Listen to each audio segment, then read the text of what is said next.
E.T. phone home. I'm just having some brewski beers in my Mojo Dojo Casa house. Wendy, I'm home. There's no place like home. I'm home! Hello and welcome to the House of Cinema podcast. I am your host, Joe Aragon. With me today, as always, Claira Curtis and Sydney Volpe. And in the house today, it is time for us to discuss Project Hail Mary. How are we feeling about this one, everyone? It's a big one. This is a big. We should do this. We should do what? Oh, wear our glasses wrong? I can't see anything. What if I just wear it like this the entire time? Like just blow my eyes? That's good. Yeah. You look like a quirky scientist. Me? I can't save the earth. I'm a teacher. Am I smart? What is all this shit I know?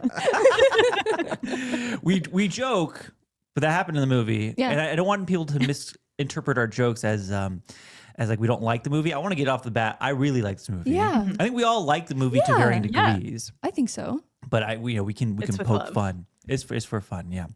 How are we feeling though? Sarah? How are you feeling about going to today's episode of Project Hail Mary?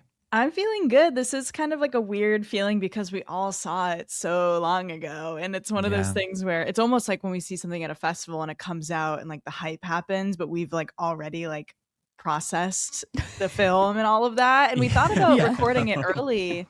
But we're like, no, it's fun to kind of like see how things unfold, like what's the initial reception of it and all of that. And it's been really just fun to see just how much people are loving it. Obviously, the word crowd pleaser has been thrown around a billion times by myself included, because it really just is that. And I'm feeling good. I mean, Joe, you and I have read the book, love it. People are such big fans of the book. So I think this will be fun. What about you guys? We'll talk more in the episode. By the way, spoiler warning for this Yes. episode. Big spoiler warning. For the movie and the book? And we'll say for the movie and the book, we'll give you an extra warning when we talk about the book in case you're kind of itching to read it, which after you watch this movie, I'm sure many people will go back and read it. That's an interesting experience. Kind of, I've always been on the receiving side of watch the movie, then read the book. Mm-hmm. And now I'm on the other side of reading the book, now watching the movie. We can talk about that kind of relationship and how that changes your experience and maybe affects it. Yeah. But yeah, spoiler warning for the book and the movie for this episode. Crowd pleasing is a good word to use. I see why people are using it. We'll talk about that in a second. I want to bring that up specifically because this is not the first time Ryan Gosling has made what I think is a crowd pleasing movie. But this one is getting a lot more attention and buzz and seemingly going to do well at the box office. We don't know how well yet, but seemingly will. I'm referring to The Fall Guy right now as what I thought would be a crowd-pleasing movie. Oh, I thought you were talking about Barbie. I was Well, like, this isn't bigger than Barbie. Not bigger than Barbie. I'm referring to The Fall Guy where he kind of led that movie himself. Right. Yeah. And was like, that's a Ryan Gosling action movie. He has a different relationship with Emily Blunt, obviously, not Rock. Mm-hmm. But that's a movie where I left and I didn't like maybe love The Fall Guy, but I also thought, oh, people are going to eat this up. Yeah. We and I really do- did. thought so, yeah. Yeah, I remember us being all a little taken aback by how not great that did at the box Lukewarm. office. Yeah. And I'm not going to ask the question, what's the difference between The Fall Guy and Project Hail Mary? But also, what's the difference between The Fall Guy and Project Hail Mary? Yeah, that's a good question. Well, I like really you're asking right now? I mean, I think it, I am. we're getting really into am. it. I feel like Yeah, go ahead, Clara. I feel like space is maybe a more seemingly accessible topic for Okay. a movie compared to like a stunt guy. There's layers to that. Obviously, I think space is a more approachable form of action for people who aren't necessarily into action, although this doesn't really have any action sequence. Does it? Does It has anything? one big it's like one action big one. sequence. Yeah, okay. So it's like I think things like that come into play pretty heavily for films like this. Counterpoint. Okay. While this movie's space, I agree with you. Space is more of like an exciting, approachable subgenre of sci-fi. It also is pretty limited in its cast. You have just Gosling and a Rock. Sandra Huller's there and being great, but not really like this actress that is drawing in general public crowds. Yeah. As opposed to Fall Guy, which had Emily Blunt at the height of her career. You had Winston Taylor Duke, Johnson Aaron Taylor was in it. Johnson. You had a pretty stacked cast of people you would think would drive butts into seats, and it didn't. And again, this sounds so strange because I know it sounds like I'm like, whoa, Fall Guy masterpiece. Why did no one watch it? I'm just curious because it seems like something crowd would love, and I don't know what the disconnect was there, but people are finding the connection here. So do you have a theory?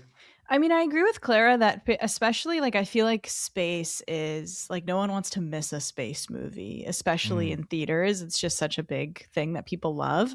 I think that Lord and Miller carry a lot of buzz with their name in a way that like David Leitch doesn't. People like David Leitch, but no one's like scrambling to go see the new David Leitch movie in theaters all the time, unless it's Fair. Deadpool, I guess.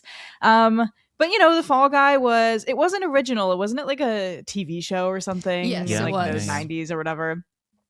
Project Hail Mary, though, they're putting buku bucks behind this marketing campaign too, in a way that the Fall Guy was like marketed, but it wasn't like this. I mean, Project Hail Mary is everywhere you look, to the point that they made it feel like that theatrical experience that you don't want to miss. And people love like cute little space guys Yeah, and like true. buddy movies, you know. Were you guys expecting yeah. to talk about the Fall Guy immediately in this I episode? was not. No, No, I this forgot is- that movie existed. This is a curveball. Yeah. It's It is a fun movie, curveballs though. only on this podcast, all right? Asking the hard-hitting journalistic questions here. What By the about the Fall way, Guy? I see you're decked out. You've got a I am shirt, decked and out. you were holding the little beanie. What's it Yeah. called? Hacky This sack. is a hacky Hacky sack sack, of the yeah. world. I was very fortunate to receive a PR package from Project Hail Mary themselves, from the titular Project Hail Mary. Is it from space? From space. They sent me this t-shirt and the Lego set, actually. Oh, nice. Don't worry. Their PR package will not sway my opinion on this film. No. No, Not at all. just your Claire's attire like- for the episode. Just my attire for the episode. Yes, exactly.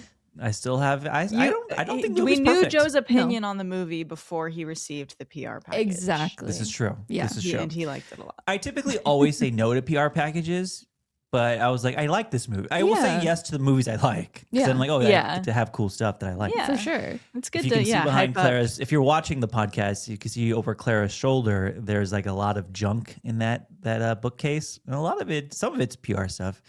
And it's usually stuff I like. There's like Banshees of Inisherin, Donkey up there, Juno's Hamburger. There's Wait, there's the donkey? Yes. Yeah, Jenny. I haven't seen There- it. She's right Donkey? next to. She's right next to the hamburger. There's farm. what do you call the viewfinder? Cute. That's from Long Legs. And Yeah, you- which Right. that's a cool one. And yeah, so that's how you know I like that movie and they send it to me. I didn't sway on that one. Yeah. Anyways, Project Hail Mary. I wanted to ask to start off the conversation today. Is this the first big movie of 2026? It shouldn't be, but it is. It shouldn't Why be. you think Bone Temple should be? I think Bone Temple should Yeah. have been a bigger deal. Send Help was a decently big deal, but I Yeah. think that could have been a bigger deal. There was stuff that was coming out that I think we should have all been a little more amped about that we're not. I agree. Sid, is this the first big movie of 2026? I think it is, especially when you think about scale, because this movie, I forget. Oh yeah, 200 million. Oh, almost $250 million budget when you consider Wow. everything, which is It's a a big boy lot. So movie. yeah, there's just a lot behind this movie. It does feel like the first, at least, big like blockbuster of the year. I would say. Is that what you're feeling? Yeah, I think so. I mean, I agree with Clara in that like they're having great movies this year. Bone Temple should have been like the first big movie of Yeah. 2026. It's kind of Yeah.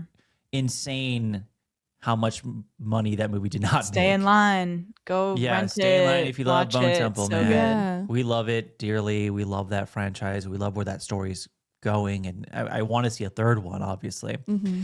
But yeah, all things considered, the budget and how big this movie is, scale, kind of where it's happening in March. We're in mid-March right now. We are not in summer movie season yet, but we're on the precipice of it. A lot of big summer movies will come out late April or beginning of May. And so, yeah, I would say this is the first big movie of 2026. This is the first movie that I think will convince the people who go to the movies 3 times a year. They will go see this movie. I like that. You know, I got a text from somebody who goes to the movies, 3 or 4 times a year.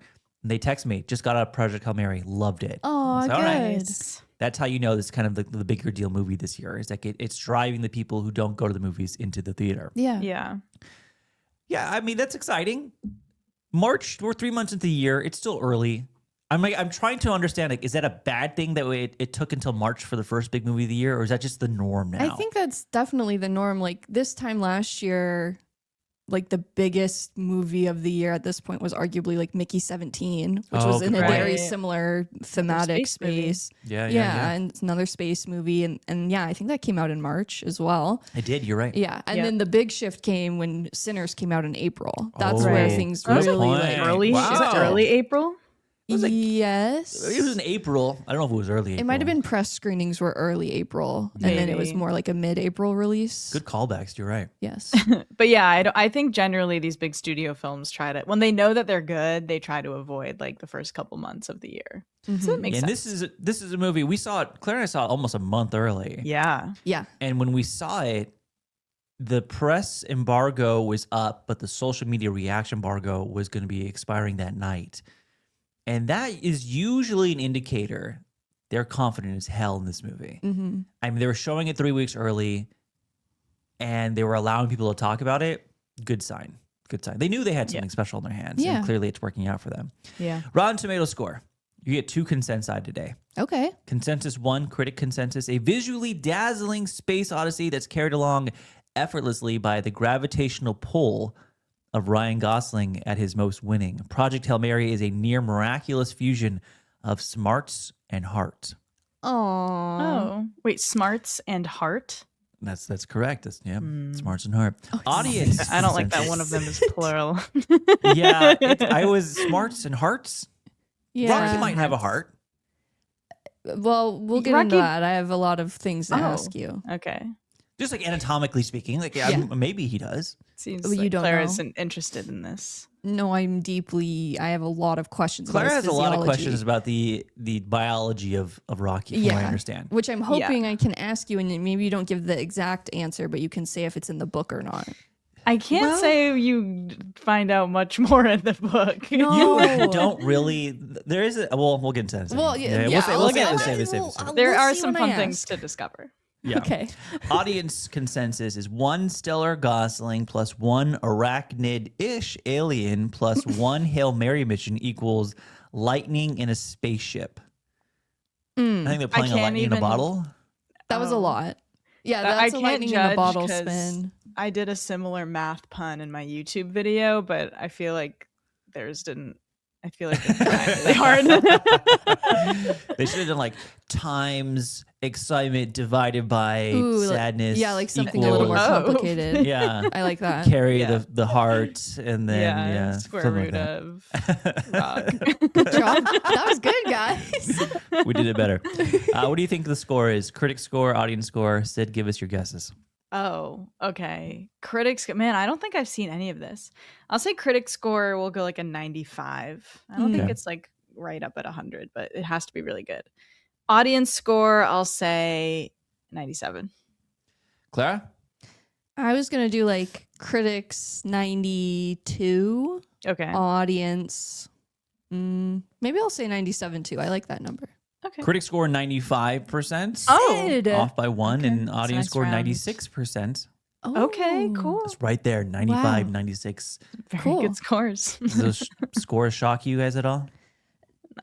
No. Well, I mean, it is interesting the like phenomena of like a lot of movies, you know, they come out early for press, they see them, everyone raves, and then they come out to the general public and everyone was like, you can never trust critics. Like this was really boring or it was bad. And so like there is something really neat about this where the critics are watching it early and they're loving it and everyone's raving, and then it opens up wide to general audiences and it's the same response and everyone is very enthusiastic about it. Yeah, I have seen like as it's been out more, the first responses were really good, but also the full reviews were kind of held off for a while. So I feel like the big like not hyperbolic, but like really enthusiastic responses were like the primary point of conversation. I think in many ways this film was designed for audiences. It was like designed to please audiences. But I do not know anyone who did not like this movie. Everyone I know on Letterboxd, everyone I know in my life, even if they're like, yeah, I liked it, but I didn't love it, they still liked it. you know. Yeah. Yeah. Then that's an important point to make. Is For that Rotten whether Tomatoes that's like especially, 3 to 5 star, Yeah. I am saying generally 9 times out of 10 people are really enjoying it. I think that's an important distinction to make. 82%, 84%, by the way, for the Fall Guy. I'm just going to bring up the Fall Guy okay. again just to get an Oh, idea I know. of where the audience Let's bring is it up sitting. one more time before the to episode Fall Guy. ends. I think there's something really interesting in that this movie was designed for crowds to enjoy. I think there's an important distinction between saying that and saying a movie's made for the fans. Mm. Oh. I say that on the backs of a movie like Ready or Not 2, which came out the same exact day, a movie that was made and designed for fans of the first one, but a movie I didn't really like that much. Do you think there's a difference, Sid? I do think there's a difference. Yeah, what? There is it's because obviously there are parts of Project Hail Mary that they wanted to also please fans of the book because that's so much of the excitement for it being turned into a film. But yeah, Ready or Not, I think it's just that they're not well incorporated into the narrative.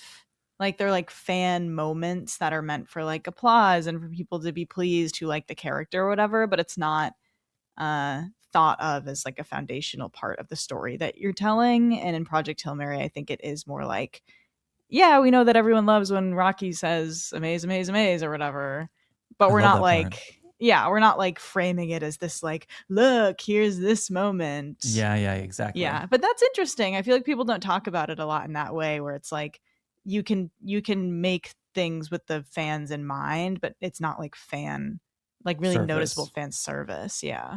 Yeah, well, I like that distinction. I wonder if the difference lies too in that Project Hail Mary still has a built-in fan base similar to how Ready or Not 2 would, because the book is well beloved and people are really enthusiastic about that. But it also has to consider how many people are going to watch the movie without that context. And this is their introduction to that story. Whereas with Ready or Not 2, the likelihood of someone watching that, if they haven't seen Ready or Not, is, I mean, it's still there, but it's a lot lower. That's so true. It probably is the confident or the need to appeal to the people who really love this work, but also make it accessible to people who haven't read the book and don't have that extra context. Yeah, good point. I'm now realizing I've been bringing up the Fall Guy a bunch. As There we go. This, There's the third time. I'm not bringing it this time. Okay. But I've been bringing it up to compare the two movies because of their crowd pleasing objective.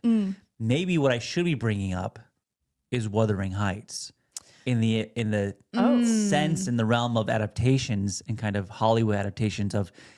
I won't call the Project Hail Mary book a classic because it's fairly new, but revered and loved, somewhat similar to Wuthering Heights. And maybe at some point in the conversation today, when we talk about the adaptation of this book into this movie, we can talk about why this one may work really well and why Wuthering Heights doesn't work at all.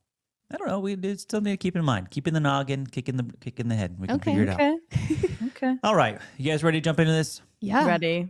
Let's do the easy one. Sid, what'd you think of Project Hail Mary?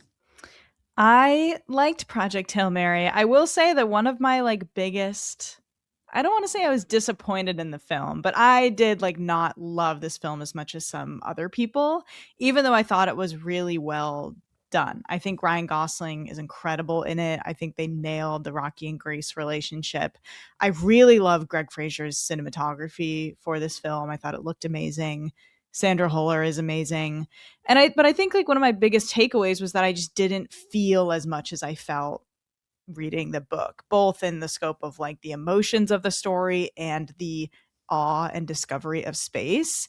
And it's not that they failed at those things. It's that I think they were 85, 90% successful. It just wasn't all there for me.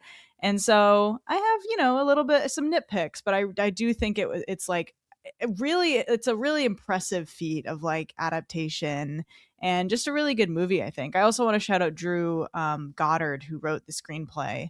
He also did it for The Martian, which is another book by Andy Weir, the same author, if people don't know. And I think he's just really good at adapting Weir's work. So yeah, as an adaptation, I really don't have a lot of complaints because we have seen how poorly it can go. And I was really impressed. I thought it was a really good adaptation, really good movie. A lot to jump off from that. We won't yet because we're going to get lost in the sauce if we do. So we're going to go to Claira first for just your initial reaction, your takeaway of Project Hail Mary. Yeah. I mean, I'm the odd one out of the three of us in that I didn't read the book beforehand, which was a very conscious. I chose to do that just so maybe we could have a little bit you were of me a with very, Wuthering Heights. Yeah, exactly. I pulled to you. And so I thought that was cool. Although it was a weird, I usually am always the one reading the book. So I was like, whoa, I feel like I'm failing my homework.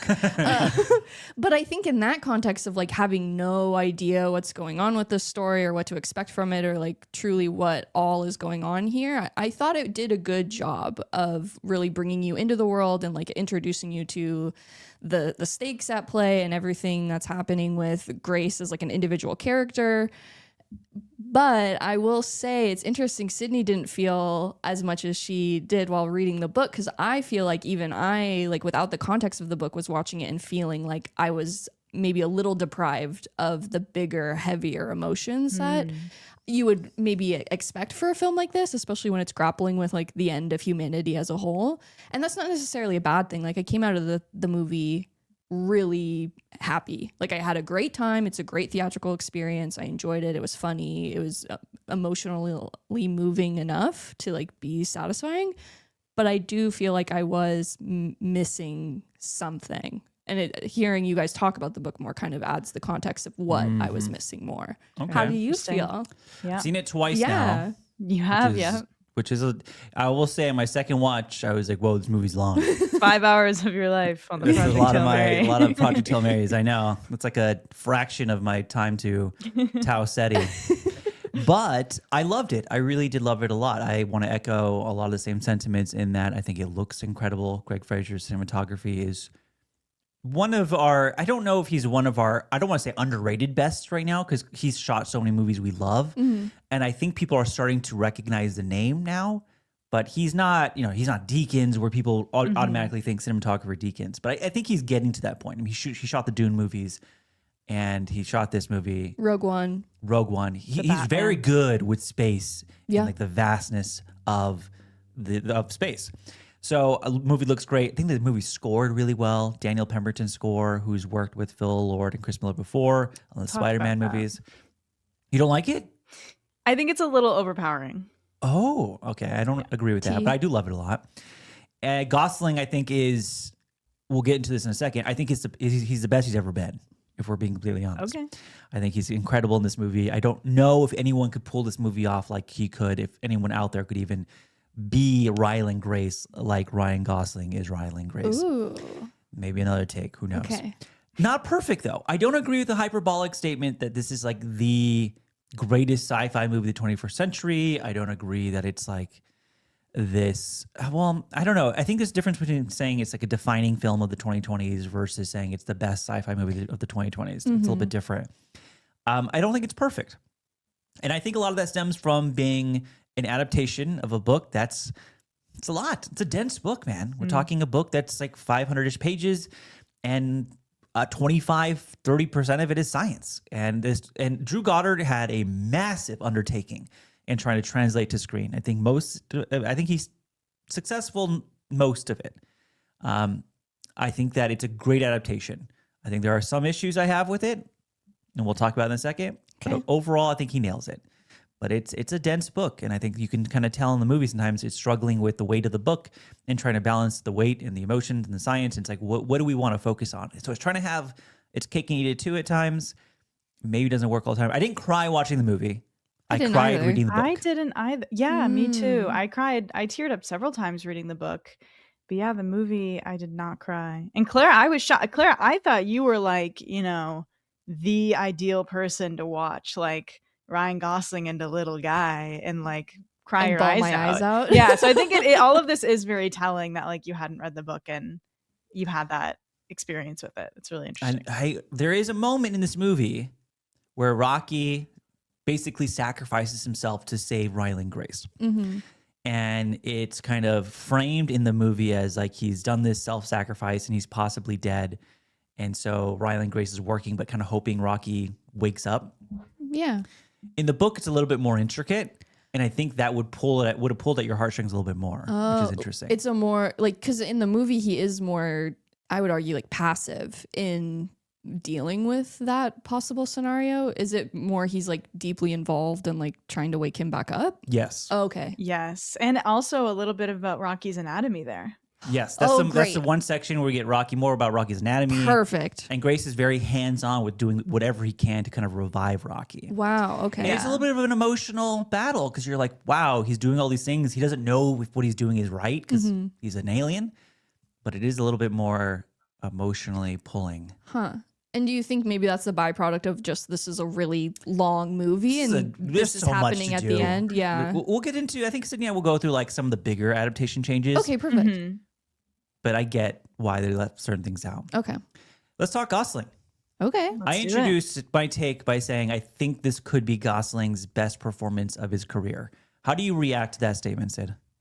I'm perfectly fine with that being stated. When I first reacted to it, I was like, I think this is definitely top 3 to 5. I'm not ready to say it's his best because he just has so many incredible performances. I mean, even preparing for this episode, I was like, if we do a ranking, I'm like, there are like 10 of them that are tied for first. I think he's incredible. I think he's underrated because he's so like handsome and charming and he like plays these fun roles. I think he's underrated as like a truly really talented actor, like one of the best of his generation. And I don't know, I think he's great in this film. I wish he got a little bit more of an opportunity to show like a range of emotion in this film. I think that one of the most effective sequences for me actually was when he's saying goodbye to the crew members who died on the trip. That was like a really like somber, serious moment where I thought he was really good.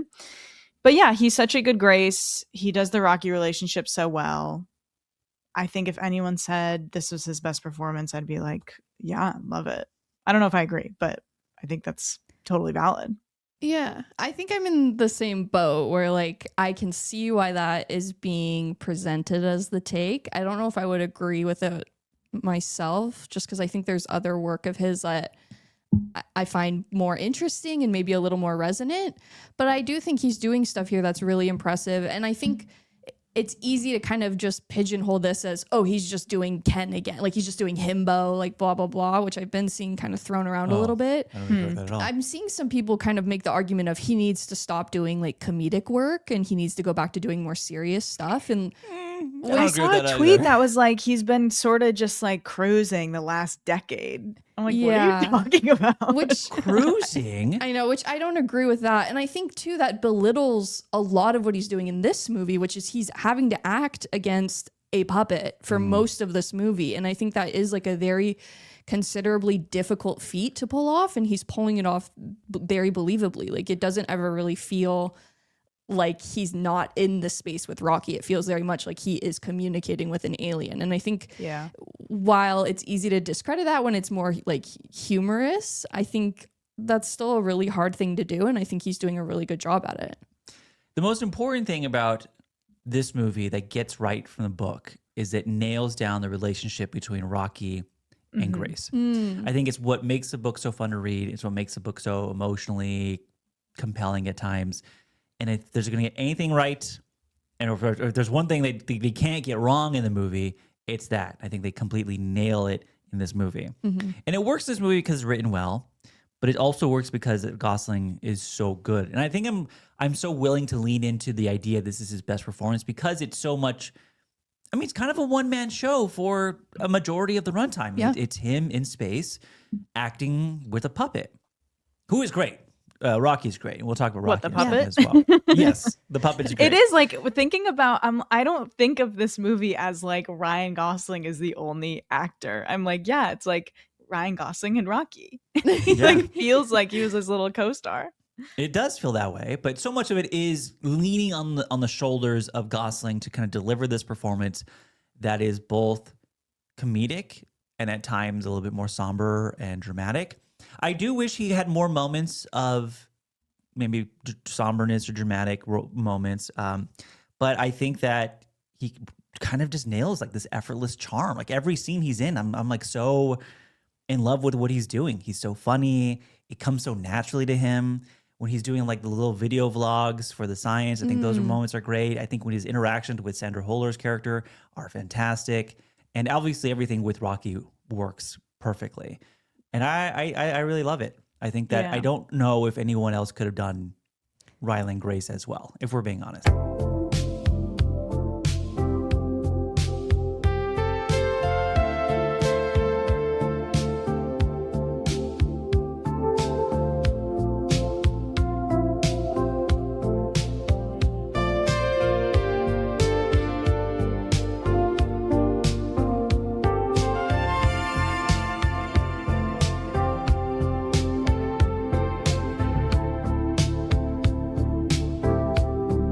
Let me present an alternative. Who? Oh, yeah.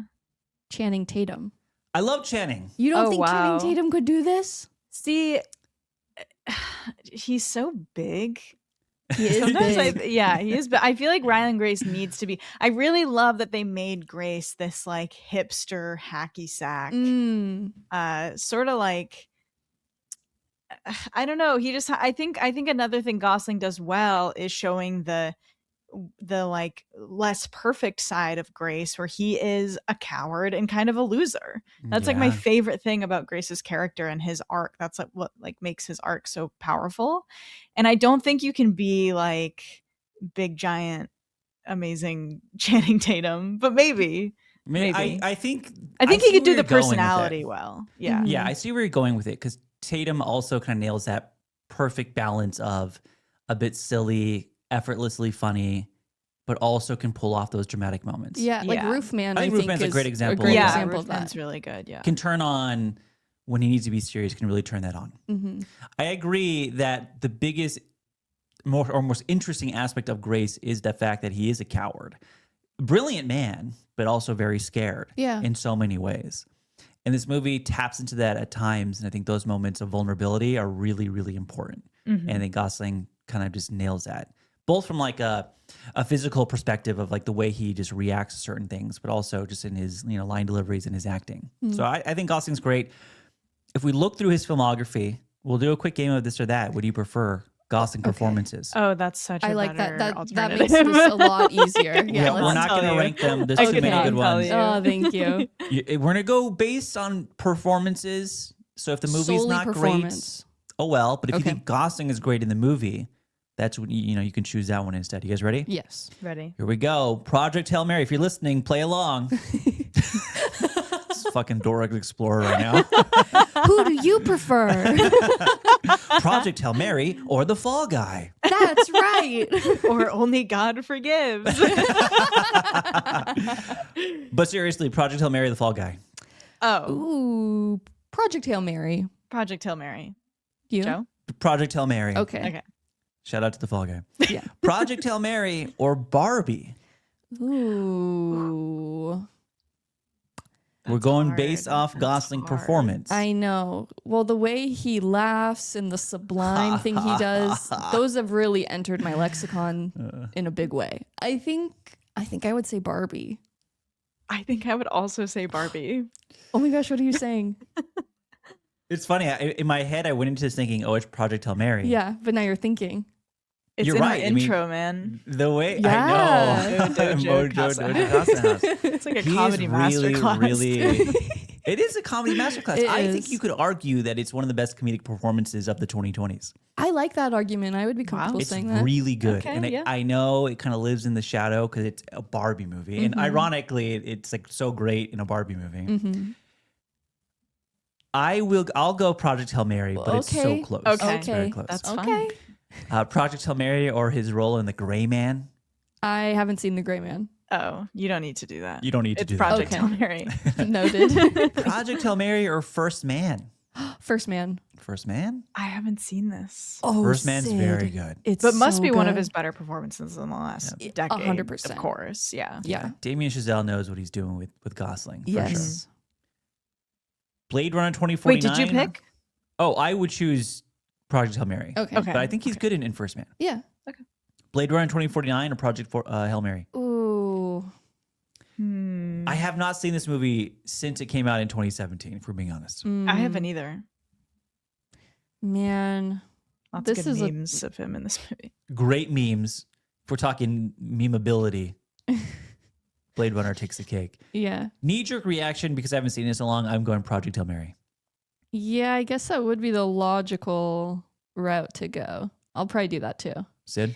I think I'll do that too. I have been scared. We've said this, but like I'm scared to watch Blade Runner 2049 again because I don't want to think it's better than my favorite movie of all time, the original Blade Blade Runner. But it is. Oh, you think it is? Mm-hmm. We'll I see don't think about it is. that. No, I I'll don't be the think it is. judge of that. Yeah. See. Okay. Well, now you have to Eventually. watch. Now you I have have to to watch. I'm afraid to watch it because I'm afraid it's going to be just worse overall than what I remember. I remember Oh. loving it, Yeah. I see. but it was 2017. My You love tastes and Denis. sensibilities have changed. I do love Denis, Mm-hmm. but I do find myself leaning towards Denis' more grounded work, far more fascinating. Like I'm a big Sicario guy. I love Right. Sicario. But then For again, sure. my favorite movie is Arrival, which is, it's a little bit more grounded space sci-fi I would movie. say Yeah, that's it still is. grounded for sure. It's based, rooted in language and education. Yeah. Mhm. Anyways, okay. What'd you choose? I'll say Project Hail Mary. Here's a big one. La La Land or Project Hail Mary? Ooh. La La Land for sure. Project Hail Sydney? Mary. Joe? Wow, this is the one where I'm like, well, it's probably La La Land for me. Okay. Okay. Okay. The Nice Guys or Project Hail Mary? This is Oh. a big fan favorite movie. I love The Nice Guys. Great movie. He's so funny. He He's is so so funny. funny. Stupid Angry Birds depriving us of Nice Guys too. Yeah. Fuck you, Fuck. Angry Birds. It's on site if I see you, Angry Bird. I'm going Project Hail Mary, but shout out to the Nice Guys for being a fantastic movie. Sid, you go first. I'll say Project Hail Mary. Oh. Oh, wait, do I want it? Because I'm like, I already picked like an overtly comedic performance with Barbie, Yeah. but he just does it so well. He's just a funny He's guy, just man. so He's good just at a it. funny guy. Man, I think I will pick Project Hail Mary, but that's really close. Okay. Sid, what'd you choose? Yeah, I'll say Project Hail Mary. Okay. I'm going to skip The Big Short. His role is not huge in that movie. Yeah. But Yeah. he's good in it. Yeah. Anyone seen Only God Forgives? No. No, despite making a joke about it 5 minutes ago, I have not seen that movie. Gosling's good in it. Okay. I've come around that movie a little bit. Okay. Still don't think it's amazing, but You a there are- Ruffin guy? I'm kind of a Reffin guy. I don't think I'm not like a Reffin apologist or like purist. I'm like, every Reffin's a masterpiece. I think Yeah. he's made some stinkers, but I like what Reffin's at least attempting in his work. Yeah. Okay. So there's that. We can skip Gangster Squad, Place Beyond the Pines, Oh my or God. Project Hail Mary. It's Place Beyond the Pines for sure. Yeah, I would also say Place Beyond the Pines. What are you picking? Oh, I love Place Beyond the Pines. This is shocking. I would go Project Hail Mary still. Really? Yeah. Well, He's he only, did like- say it's probably his best performance. Yeah, I think he's So barely, he's in checks out. half of Place Beyond the Pines and is gone in the second half. Man, but he's yeah, so but he's good. so good. Oh. You're right. You're right. Okay, last one. No, we'll go a couple more. That was There's a few. fun. There's a few big roles. Gotta do at least yeah, we 5 haven't more. even- Okay, yeah, okay, okay. My bad. We can try to Drive speed round. or Project Hail Mary? Mm. I'm going Drive. See, I think I Oh. would go Project No. Hail Mary here, I think. No? I go Project Hail Mary. I'm going Drive because I like the movie a lot. Yeah. I think the performance in Project Hail Mary is better, but Yeah. I just love Drive. Yeah, Drive is really good. I'm picking Drive. Okay. Whoa, okay. Crazy Stupid Love, Project Hail Mary. Oh, he's so good in He's so good in it. Oh, he's so I good think in it. every movie I bring up, I just get the reaction of, "Oh, he's Yeah, so good in he's that." so in good. everything he does. I'm choosing Project Hail ever. Mary. Oh, I don't know if I can do that.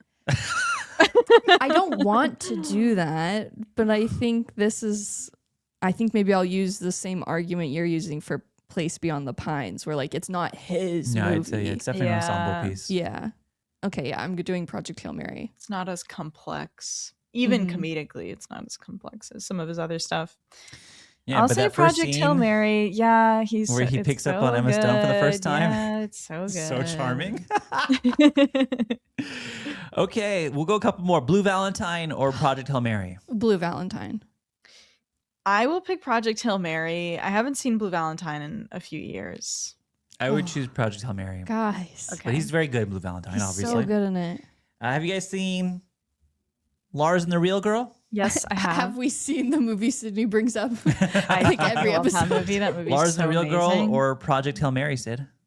I will pick Project Hail Mary, even though I like Whoa. adore that movie. I think it's Okay. amazing. And she's Okay. great. Clara? I'm picking Lars and the Real Girl here. Okay. What are you doing, Joe? Project Hail Mary. Okay. Half Nelson? Anyone seen Half Nelson? Mm-mm. I have not seen that. First time nominated for an Academy Award for Half Nelson. He plays a teacher who I believe has an addiction problem. Oh, cool. I remember liking it and thinking it was good, but I would choose Project Hail Mary. Oh, Okay. directed by Ryan Fleck. The Notebook will be the last one I say. The Notebook or Project Hail Mary? Project Hail Mary. Project Hail Mary. I choose Project Hail Mary, although I think we all like The Notebook. I like the Notebook. We like the Notebook. I like it. I don't know if I love his performance in the Notebook. Yeah, I think I liked it the most. Yeah. Yeah. Of everyone. What do you want? He's great in that. I Love want all of you forever. it. Shout out to Remember the Titans because he's so funny in that movie as Yeah. well, I wanna- even in a supporting role. I'm going to shout out the movie Murder by Numbers, which is not good. It's a Sandra Bullock like crime thriller. It's like one of the rare times where he's playing a villain. So it's like Oh, it's notable good. for that. I think we should Okay. shout Hey, it out watch for that. list. There are a lot of Ryan Gosling movies we did not mention. So if you were a fan of one of them, maybe you're a big fan of, I don't know, Frankenstein and Me, his first movie ever, or Regeneration. He's also Gangsters. great in the Mickey Mouse Club. He was in the Mickey Mouse Club as Oh a kid. yeah, he was. And he was in the Disney Channel show Goosebumps in one of the episodes. Oh yeah. He was a little, he was like a Disney kid, but he's like Yeah. normal. He's like normal. He made it out unscathed, it seems. Follow-up Mostly. question to our Gosling conversation is the next project he's starring in is Star Wars Starfighter. Yeah. How are we feeling about that, Sid? I don't know. I mean, I've never been like super like invested, I guess, in the new stuff that Star Wars is doing. I was always kind of checked out. Like I'm like, ooh, Ryan Gosling, and I'm like, oh, Sean Levy. Like, what do I even think of this? So I don't really think about it at all. Okay. I bet he'll be good in it. There we That's what I'll go. say. Easy There we answer. Clara, your thoughts on Star Wars Starfighter? You're kind of the resident Star Wars scholar Yeah, here. I'm the Yeah. Star Wars head. I mean, I don't love that we're still in the Skywalker timeline, but I do think it's comforting to know this is like taking place after Rise of Skywalker. So there's space for this to really Oh, like space? whoa. Wow. Whoa. Space write for this Rotten to Tomatoes differentiate a little bit. consensus. Exactly. So I think that's good. I think he'll be good. I think he'll be great in the role. I think if anything, this will really allow him to kind of play that more comedic, more serious performance space that he's really good at. Yeah, I'm hopeful. Pretty nervy. Where are you? Same as both of you in that, yay, Ryan Gosling in a Star Wars movie. Ooh, Sean Levy is directing it. I know we've made Hang on. we made this decision on the public or maybe Patreon Yeah. episode where we said maybe everyone's secretly a Sean Levy guy at some point in their life. 'cause We he's like made a more movie we Sean love. Levy movies than we don't. Exactly. Yes, this is true. Yeah. I guess recent Sean Levy, I'm not a fan of. Yeah, This I is don't what I like. want to point out. Even seeing him just like in press and stuff, I'm like, I don't know if I align with this guy anymore. Yeah. You know? But it's like Gosling in Star Wars. And so it's hard not to be Yeah. excited about Ryan Gosling in Star Wars, especially as like a pilot. Yeah. He's pretty gonna fucking fly cool, a plane. you He's know? gonna Yeah. look so hot. gonna look It's really sad that we cool. can't be like fully excited for Yeah. that. I mean, people will be Yeah. excited. And whether or not this kind of rejuvenates people's hope in Star Wars will be a different question that we'll have to answer or ask in 2027. That will be a big one. How do we feel? One last follow-up question on Gosling before we move on. We've been Okay. talking Gosling a long time. Mm-hmm. There are rumors circulating for quite some time now, and Gosling has commented on them about him possibly playing Ghost Rider in the MCU. Oh yes, we were just talking about this. Do we want Gosling in the MCU? No. I don't either. No, I mean, I like him the most when he's doing, Blue Valentine, Mm-hmm. stuff like that. So I don't need that in my life. He's got Yeah. Star Wars. What about you? If he's doing Star Wars, it's enough franchises for me. That's I like enough, that. yeah. Yeah, I I think don't that's think a we good need to bleed distinction. into the MCU as well. Yeah. Again, this is all with the caveat of it's still Gosling. Yeah, so at the end of the day, it would be like it'd be good. It would still probably be good. Yeah. But then at that point, like, at what point are you gonna be handcuffed or chained? Ghost Rider chains. Oh my god! Chained to the Let him MCU. cook. You know, so that I don't want that either. Yeah. But something to keep in mind if we get the announcement that he's going to be in a Ghost Rider movie in 2028, that wouldn't shock me. Wow. We can move on from Gosling. We've decided that he's great in this movie. We can move on. Rest of the cast, since we're talking about performances, how do you guys feel about the rest of the cast of the film? Excluding Rocky for right now. Okay. How do you guys feel about Sandra Huller in this movie? I mean, I would make the argument for as much as this is like Ryan Gosling's movie, I do think she kind of steals the show a little bit with her karaoke number. With the karaoke. Yeah. I think that is arguably one of the best scenes of the entire movie. And I think it really just like blows me away when I think about it still. Fun fact, not in the book. Really? Not in the No. book. Is there something similar where she's doing Nope. something to bond No. with? No, not at all. Not at She's all. totally cut off from them. Yeah, so it's interesting that they identified that as something to expand on, where there are other things they cut down, because I liked that they maintained the sort of like tension that there is between Strahd and Grace, because in the book I was like, was this romantic? Like, what is going on? And it doesn't turn into that, but there's something between them. There's just like an energy there, and I think that sequence was like a really great and beautiful way to emphasize that, and sort of this like unspoken like emotional connection that they have. Yeah. What do you guys think of the choice of Sign of the Times? Well, I was going to ask, because Joe is maybe the karaoke expert here. Is that a Yeah. good karaoke song? Well, I have to be transparent, and I haven't been karaoke in a long time. Yeah. That's okay. So maybe times have changed. Okay. Since my days in karaoke. A sign of the times. It's a sign of the times. Oh my God. I will piggyback off what both of you are saying in that it's a great scene. And it's definitely a scene-stealing moment for her. It is interesting they're choosing to add this moment to the movie, but it does not exist in the book. But I want to echo Sydney's thoughts on the book does a good job with the tension between the two, where you're not really sure if it's romantic, if it's more combative, if it's more of like this coworker energy. It's hard to tell. I think the movie really nails that really, really well. There are moments in this movie where I'm thinking, oh, are they romantically interested in each other? They have these kind of really quiet moments together as they're kind of looking out into the horizon, talking about the future. So I think Huller does that great. I think Huller, she's such a great actress. She's So amazing. there's a lot I love from her. I think it's a bit of a disappointment considering how much more present she is in the book.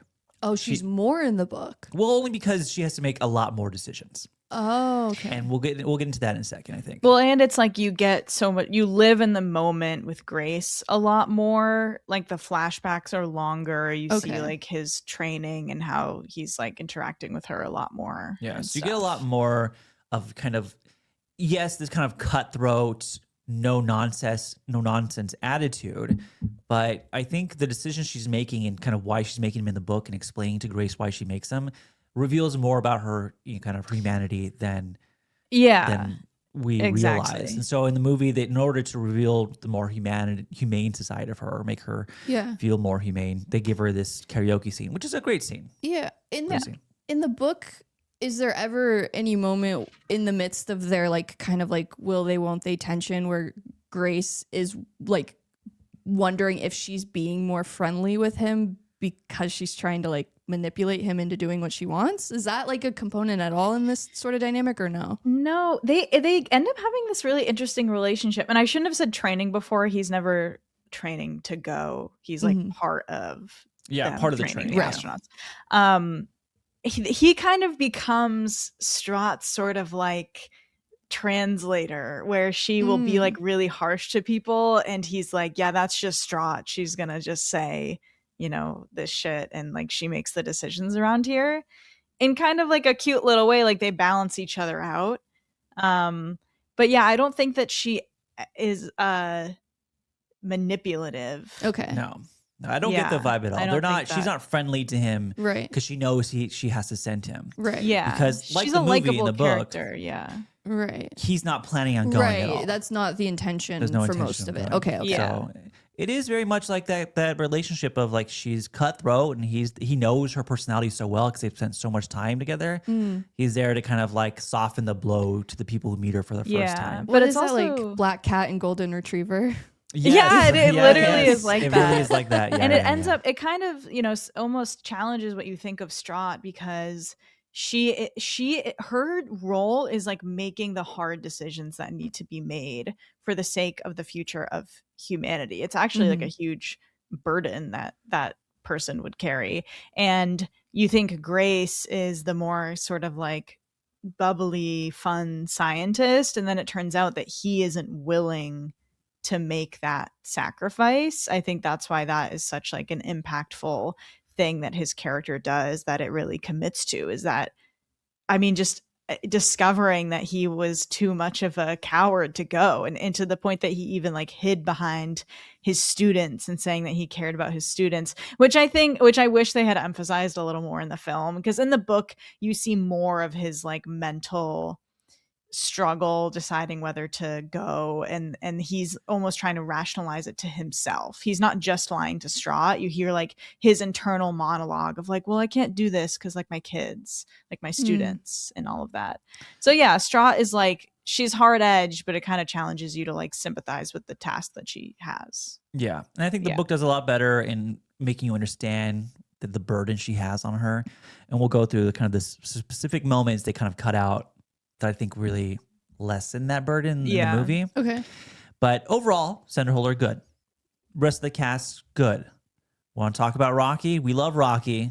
What do we want to say about Rocky, Claira? I love that he's a puppet. I'm so happy that he's a puppet and he's there in the space and he's running around for real life. I think that is awesome, and more movies really should consider bringing in puppeteers. I wonder if this will be kind of the shift in the tides. I mean, it looks so good.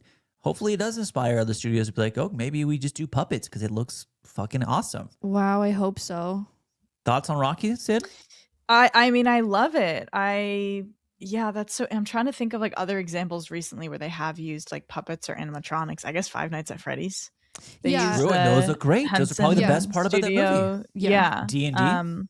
D&D, which we were really hoping would like spark a trend, but the movie didn't do well enough for that to happen. Yeah. So maybe this is it, because people are really responding to it. I mean, if Rocky was fully CGI, and they did use like CGI enhancements, but if he was fully CGI, I just do not think the film would land as well. That's just kind of the reality. I mean, when the actor is interacting with something real, when we are seeing something real on the screen, it just makes that, I mean, we say it all the time, it just makes a difference. So yeah, I hope that it inspires that in other things. I hope so too. That'd be great.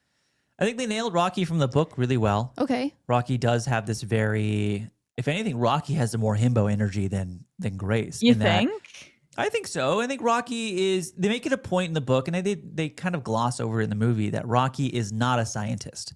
Rocky is an engineer, or he's a builder. He can build things incredibly well, but he's not a scientist. Okay. And that's really emphasized in the book, that he's kind of, he doesn't really know much about what's going on. He's super stuck. And he's really stuck there because he doesn't know the science of what's happening. I mean, the Iridians don't know about radiation. Right. And so what he's really put to use to in the book and movie is building things. And so you do get that kind of energy of like, why can't you do this? Why can't you do that? And he kind of makes all these jokes. And obviously the translation, because it's not one-to-one, it's a little bit off. It has some inherent comedic ability of just, misinterpretation, lost in translation moments, which I think are really funny. I think they nailed it. I think Rocky is great. Fist my bum, the thumbs down, all of those moments are great. It's time go. Yeah. All those moments, I think they nailed it from the book, and I love it so much. Rocky's great. Funny. Rocky is kind of like, will be this century's Chewbacca kind of type character.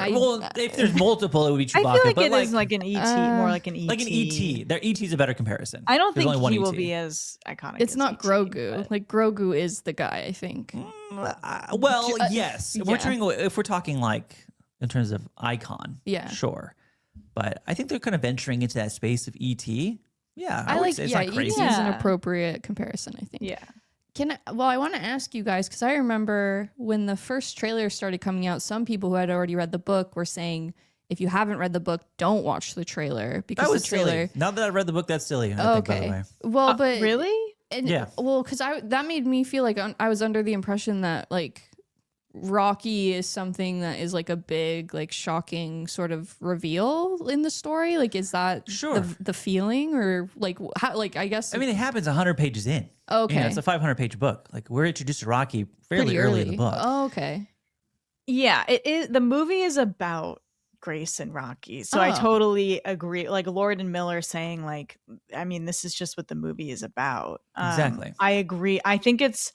Well, yeah, so I hadn't watched the trailer. I avoided the trailers until I had read the book, and I don't regret doing that. I think it Okay. was like really incredible to discover Rocky in the book without knowing that there was an alien that was going to come. I didn't know what the hell was going to happen. And Yeah. it was, you know, you get to discover everything with Grace along the way, even to the point that, you know, like their relationship and whether things go bad or if it's like a friendship or and all of that, you know? Yeah. I'm all for avoiding trailers because it's just good to avoid trailers if possible, you know, to really go in with a sense of surprise and wonder. Yeah. Sure. But I don't think that the Rocky reveal isn't like a huge twist. It's not the detriment we see sometimes with because others. like it's so much more about their relationship. Right. If anything, the twist is the end where you find out that the fuel, the Talmibas destroyed the fuel. Yeah. Right. And so now Grace is at this kind of this fork in the road of go home or save Rocky. That's like the twist. And that's at the very end. Right. But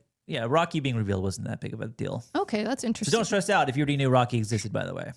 Okay. That's what I'm going to Yeah, say. I think it's Gotcha. fine. I mean, it is when it comes to marketing a film, like they just had to. Like, I Yeah, understand I can't why. imagine them not Yeah. incorporating that in the marketing materials. Right. Okay.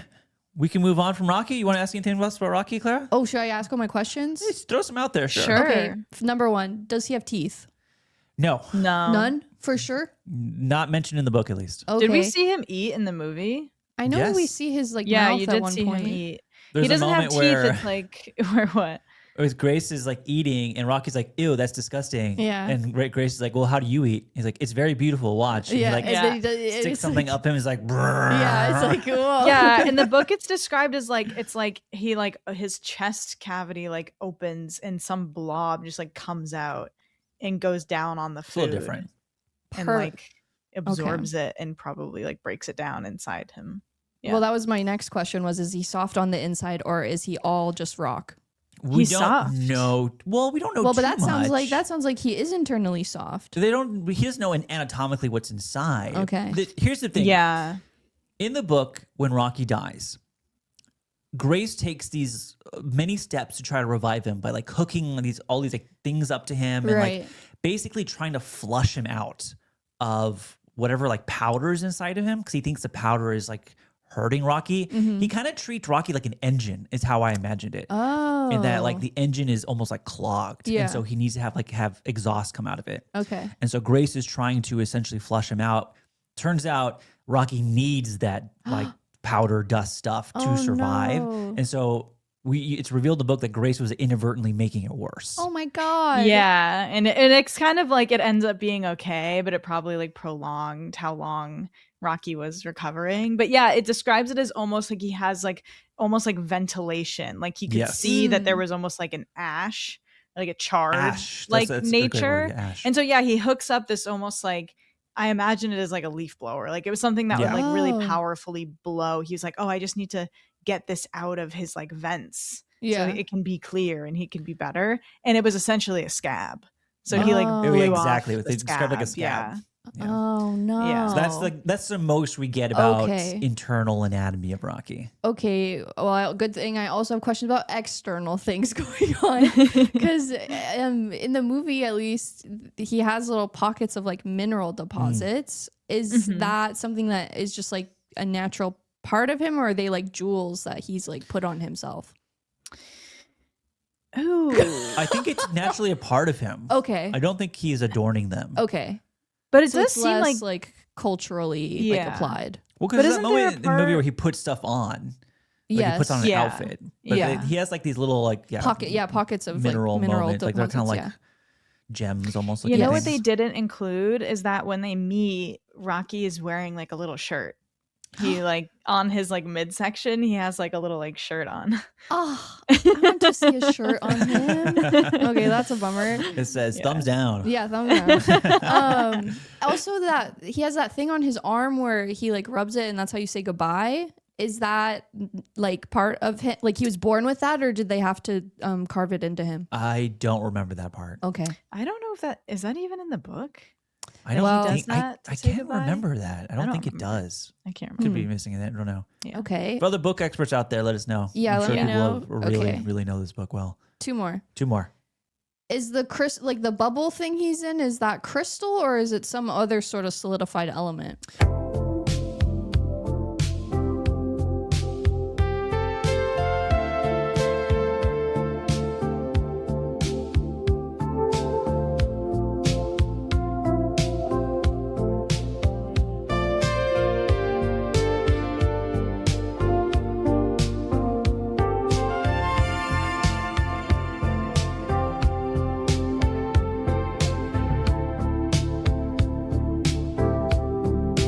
It's xenonite, but he's Okay. made it transparent. Oh. Yeah, they can like change the makeup of the xenonite. So Wow. when at first it's kind of just like when they meet in the tunnel and it's just like a wall, and then he goes back later and it's clear. It's the same material, but he Yeah. just like He's changed just it. made it. You Yeah, can that's change like cool. the makeup of it Yeah. to make it look different. Love Xenonite that. can do anything. Yeah, except hold Talmiba like- apparently. Yeah, yeah, exactly. Which you know, that's the ultimate like irony of it. Yeah, they Yeah. like they wouldn't have thought that would happen. Yeah, wow. Okay. My last question is are his limbs like capable of collapsing? Could he just like curl up into a little ball and just like be a rock, or does he have joints and he can't do that? I don't know. They never, I mean, it there's looks never a like point his where that joints happens. are only where you can see the little like hinges. Yeah. You know, at least in the film. In the book, I don't know if they go into that part. Yeah, I don't know if it's Okay, that maybe I'll specific. write an email to the yeah, author. send an email to Andy Weir. Andy Weir loves science. Yeah. I'm sure he would respond happily with what I'm he sure thought. he's thought how of works. it. Yeah, oh, for sure. The guy's thought of a lot of things. Yeah. Yeah. but Rocky know. was like exactly what I imagined. Yes, Oh, they kind of cool. really nailed down just the visual Right. aspect of Rocky. Wow, that's exciting. All right. Wow, this conversation has been crazy. Let's talk about maybe some things, some disconnects for you. Anything specifically that didn't work for you, Sid, or is there an overall just general feeling that didn't work for you? I think the two biggest things I could actually identify are we've kind of touched on them already, but there's just so much that happens. I mean, it's a dense book, not just because of the science itself, but there's a lot that happens. I mean, we get all these flashbacks, and Joe, I know you want to talk about like more about what's happening on Earth during this time. But even, you know, the big sequence with Rocky almost dying is like so much more prolonged in the book. And I just feel like because it was so streamlined, I liked what they chose to include. But I do think if some sequences were longer and it was paced a little bit slower, it would resonate more. That's at least what I like imagine that could maybe fix that problem for me. And I like Daniel Pemberton's score, but I think it's a little too much. I think it's That's fair. overplayed in the way that when we're seeing these sequences that's supposed to be this like big awe or like this crazy action, like the fishing scene, the score almost takes me out of the moment because the filmmaking isn't like getting me there. And so then when the score is so much, it just is like, I don't think I was able to fully like be immersed in the moment. Even though I'm like, wow, I love the way this looks visually. I didn't feel a feeling of awe in the theater. So those were, I think, like my two biggest things. Claire, you want to expand on any of those points, or do you have a point of your own?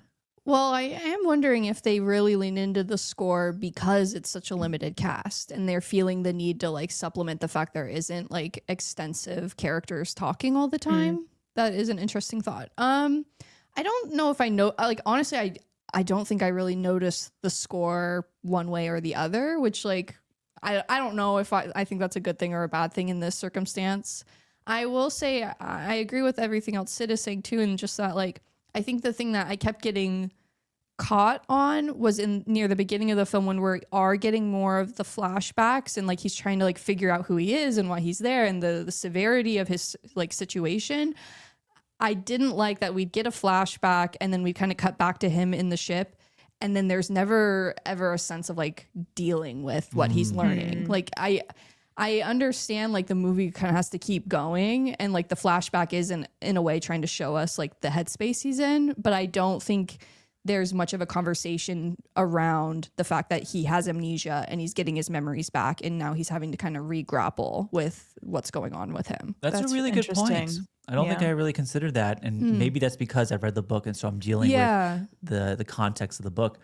It's interesting because the flashbacks in the book are framed more as a device of, there are moments in the book where it starts off with Grace in space and something will happen and it triggers a flashback. And then he remembers it, and then he go cut back to space, and then he's kind of reckoning with that flashback. Okay. And so there is a little bit more of that. And I think maybe because I've read it, I'm not noticing that as much in the movie. But that's a good point. He doesn't really reckon with what his memories are leading to. A big complaint I've seen, not complaint, but people are like, it is a bit of a loss in some places that we don't have Grace's inner monologue, which is what's driving the entire book. Yeah. And we referenced it earlier, but one of my favorite scenes in the book is the moment where you realize that Grace is not brave and did not volunteer for this project and was forced to go on this project. Yeah. And in the book, it's an insane moment of like Grace reckoning with the fact that, I think he says in the book, I was a coward. Wow. Yeah. I'm not here on my own volition. I'm not or a will. hero. Yeah. I'm not a hero. And in the movie, there's less of that reckoning. And so it's a less of this moment of like, wow, I'm a coward. And that was kind of a loss, I think. Yeah. And I think it's kind of a bummer because I love the way they're editing together, like him in the ship and the flashbacks he's experiencing. I think the way they're doing match cuts and all of that looks amazing. And I do want to shout out Chris Dickens and Joel Negron for being the editors. I think they did a great job. But it's frustrating to see so much thought put behind how they're putting these scenes together, and then there's no follow through with them. Very fair. Right. Very fair. That reminds me really quickly, we shouted out Greg Fraser already, but I do love how the camera movement in this movie mimics space a lot. Yeah. A lot of scenes will start off sideways and kind of turn. Yes. Yeah. There's a lot of that in this movie. And I Yes. think I really appreciate that. Totally. I think you guys are bringing up great points. If I'm going to just piggyback off anything, a lot of it stems from what the book is doing that I think the movie misses out on. And that's simply the emotional weight of the book is just not as present in the movie. I agree. I think a lot of that stems from the fact that the book does emphasize that Grace loves to teach. And I don't think you get that vibe in the movie at all. I think that he is a teacher. He clearly is a fun teacher. He has a little hacky sack that's lava. But in the movie or in the book, there's a specific moment where Grace is on Project Hail Mary and they ask him to be on it. And he says no. He's like, I don't want to be on it because he's scared. So he goes back to teaching. There's this great moment in the book where while he's teaching, his kids are talking about the future, their own future, and they're all excited to get old and do jobs and do these things. And there's a moment where Grace realizes, oh, fuck, they're all going to die. And that's what inspires him to rejoin the project. And so when he makes these decisions, for his students, there's a little bit more of an impact. And it makes the ending ultimately way more impactful because when the movie ends or the book ends, same thing. He is now teaching again. Yeah. He's kind of back where he's returned to what really fulfills him. What fulfills him makes him Okay. happy. So Yeah. in the book, I'm like tearing up because I'm like, oh, Yeah. he's back. He's teaching again. And in the movie, I'm like, oh, there's so many cute little Rockies everywhere. Yeah, exactly. And I'm less emotional about him teaching and more emotional because of who his students are. Yeah. And I thought that was kind of a miss. That is interesting because I do feel like the movie is leaning really into the idea of like he was a renowned scientist who came up with a theory that got him kicked out of the academic space, and he's like forced to be a teacher when he doesn't want to be anymore. Yeah, and I think that in the book they kind of touch on that, and like it does imply that maybe this wasn't the career path he wanted, but he still found fulfillment in it. Yeah. And I feel like they just missed out in the movie. Yeah, a bit. that's a bummer. How did you feel about the ending since you have never read the book though, Claira? Oh, I thought it was sweet. I go back and forth on like what I want from a space movie. I think it's really lovely. And I also think this is a big part of why the movie is resonating with general audiences so much right now is that it is such a hopeful, like impassioned, like life goes on kind of ending. And I think that's beautiful. And I think it's lovely. I think I crave something a little bleaker and maybe a little more unkind. Cynical. Yeah. Okay. Yeah, it's not the book for that. No, It and is that's ending with cute little Rockies. Exactly. Yeah. So that's a totally like a me problem, and that's like the thing of like wishing for a different movie isn't valid criticism of a movie. But I think it works. I think it makes sense. I don't think it's a shock that the movie ends hopefully. I think even in the earliest stages of the movie, it's still a very hopeful project and story. And so I think there is that consistent through line that I find mostly satisfying. Sid, That's you so read the book interesting. ending for Yeah. the movie? Does it work for you? I was so relieved that they kept the ending of the book. was I thought worried. that they Oh, might yeah. be too afraid to do it, ironically, like with how the ending is still so hopeful. But I was like, will they do that? Will they make it so that Grace Yeah. never gets home? Oh, that's the Um, part you were worried about. Yeah. Like, will Okay. they not have him end up on Earth. what's it? Or Arid. Okay. Arid. Yeah. I do agree with people saying it like ends one too many times. It kind of does that thing. It where does it's like kinda do cutting to all the that. different endings. I wish that we get a cut to Strahd like receiving the video or whatever, and I do kind of wish, because when you're reading the book you don't have access to that information because Grace doesn't. It's Right. always sort of an unknown. You know that it seems like Earth is on the mend, Yeah. but you don't know if Strahd's still alive, you don't know if humanity is still alive, whatever. But obviously it's a movie, so it's a big studio movie, so they're like, look, it's okay. Yeah. Earth is okay. And there's not that discomfort of not knowing. Yeah, I really liked the ending. I feel like I was going to say something else, but now I forget.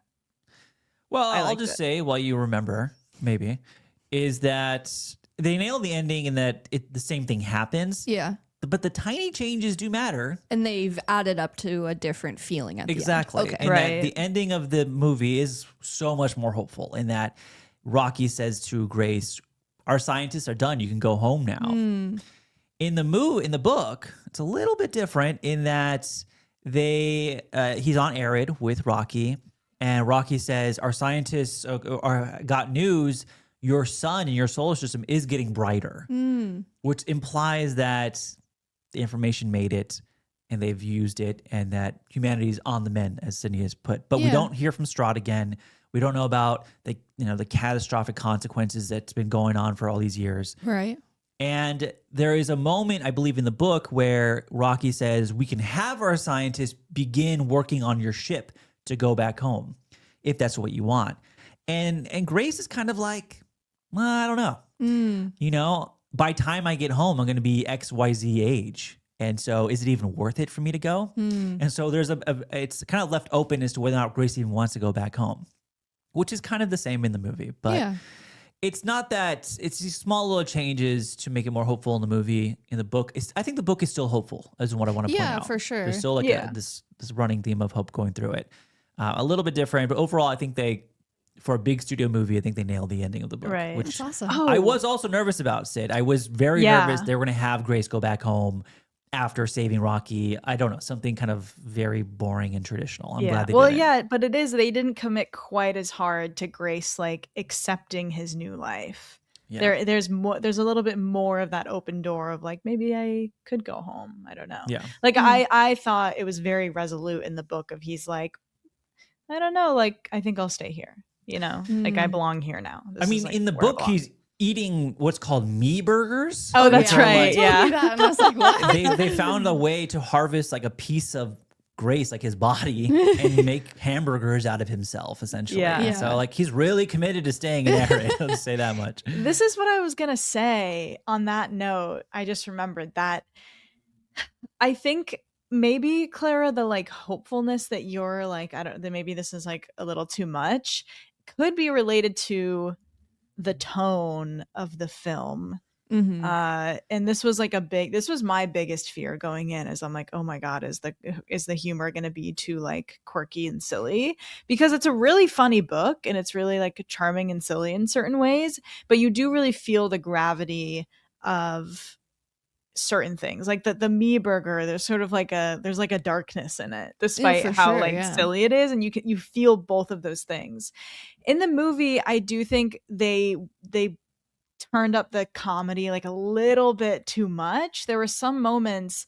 The one I always think of is the moment when Grace realizes that she's got these dudes in the room and they're going to sedate him and force him to go on the trip. He's kind of like doing the Ryan Gosling scream and like jumping up on the tables and stuff. And so it's kind of played like a comedic moment, even though what's happening is like the most significant thing that's ever happened to him and is really dark. I mean, the government is forcing a man to kill himself in space against his will. That's like a dark thing, but I think you don't really feel both sides of that. I agree. In moments like that. So, and the other part of the book, Joe, that you can talk about is that what's happening on Earth feels so much bleaker in the book, or like the potential of what could happen on Earth. That is a good point in that we're having such a fun time watching this movie that you kind of forget what is actually happening should be devastating. Yeah. It's terrible. In the book, it really emphasizes that Earth is in trouble. So here's the point. We spoiled the book a lot in this episode already. Yeah. So but this is like, if you don't want to hear like what specific it things are goes missing. through, what happens, what could happen to Earth. Some big things that are missing. Or what does happen. I'm not going to say they need to be in the movie. I just want to point out the things that are missing for people who are maybe interested in hearing it. But you get a lot more on Earth in that Straught has hired other scientists to help figure out how do we prolong Earth's life to get more years to allow Hail Mary to succeed.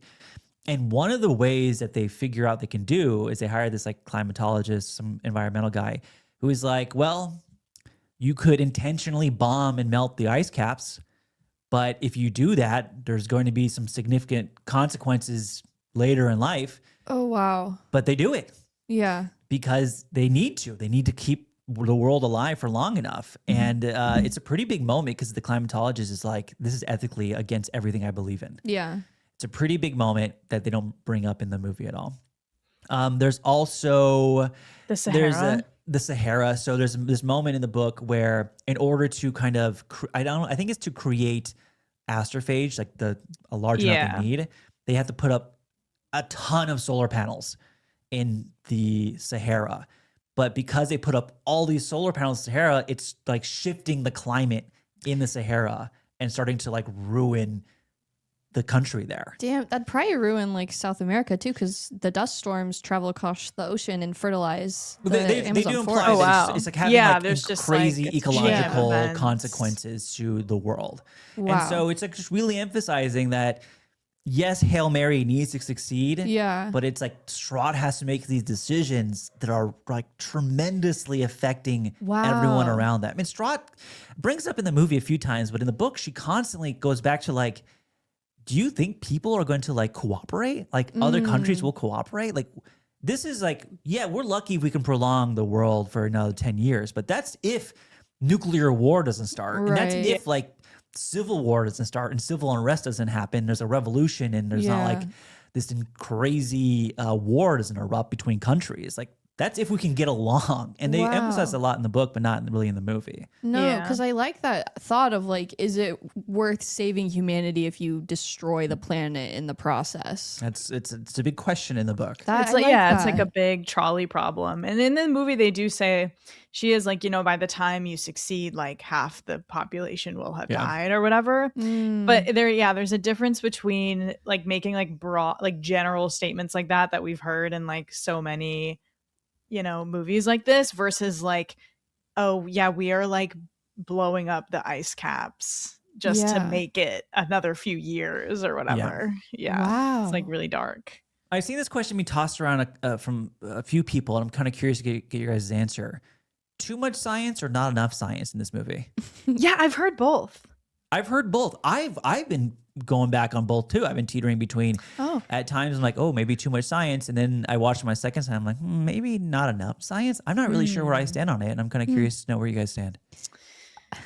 My stance always is there's never enough science in movies. I mean, I think there's a fine line between too much science and then you're sacrificing the storytelling and emotions of the movie. And I mean, my sentiment lies in I just really like science, and so I think it's really cool when it's incorporated into art specifically. I understand why it's not as heavily focused on here, but I do think it's interesting because I do think like The Martian is leaning into science a lot more intentionally than this does. And that's a big criticism of the movie, though. Is it? I think Ehrlich has, I don't know if he coined the term or not, the IndieWire chief critic, David Ehrlich, but he calls it competency porn, where it's so focused on the science that you've sacrificed the emotions of the storytelling. And so for some people, the science might be great, but for others, it's like, this is too much. Yeah. That cycle of problem solving where it's like, you get the satisfaction of like seeing him do it, but is it too much?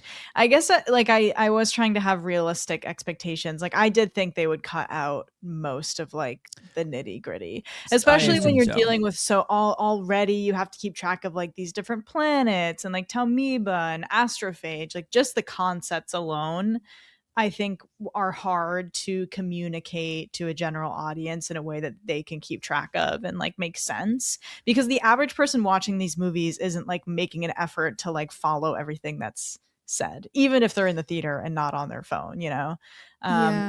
So I think realistically it has like an amount of science in it that I think makes sense for the kind of movie they were making. But yeah, you miss it, you know? I mean, there's a lot of fucking science in the book. Ton of science. There's a ton of Yeah, you should read it, Claira. It's I'm going to now. I'm so excited.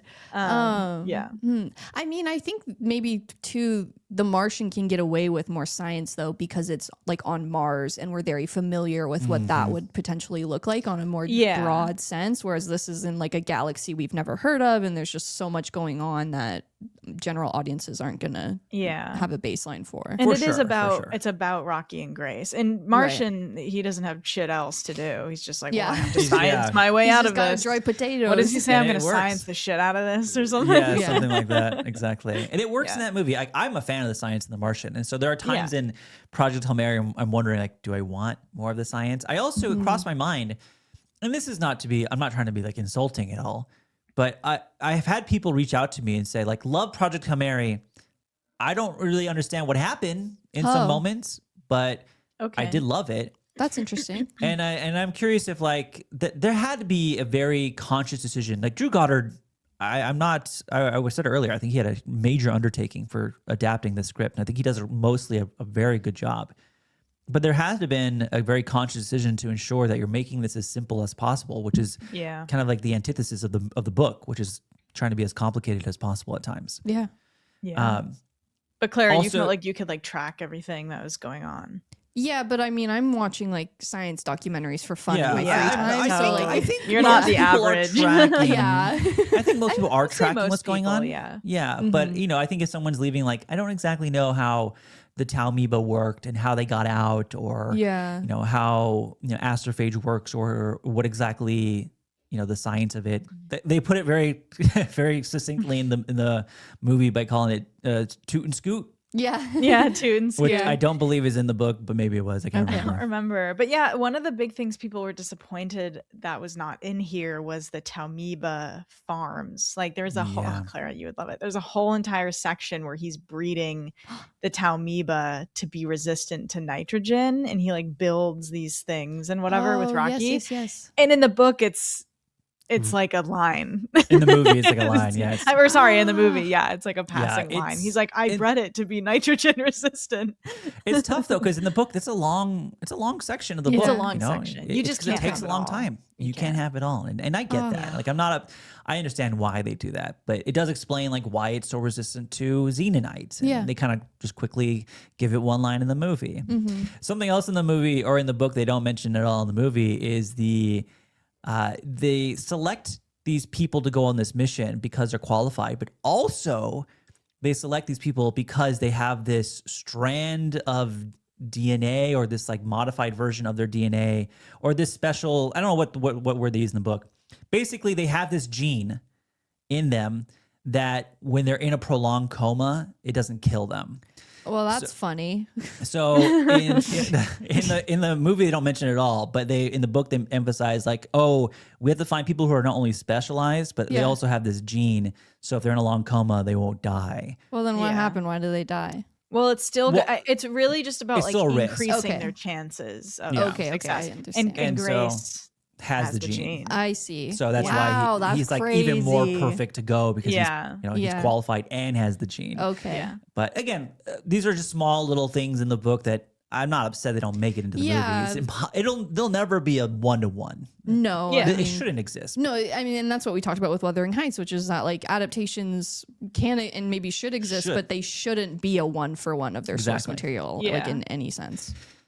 Woo! We've been yapping. Project Hail Mary. Favorite scene in the movie? Do we have one very quickly? Oh. I can just say that the fishing Talmiba scene is my favorite moment in the movie. I know it's a little bit basic, but it's a good scene. Is the fishing scene better than the docking scene in Interstellar? No. Look, it's been said. What? By who? What? By people. I have a question for just after this about kind of the defining movie of the 21st century.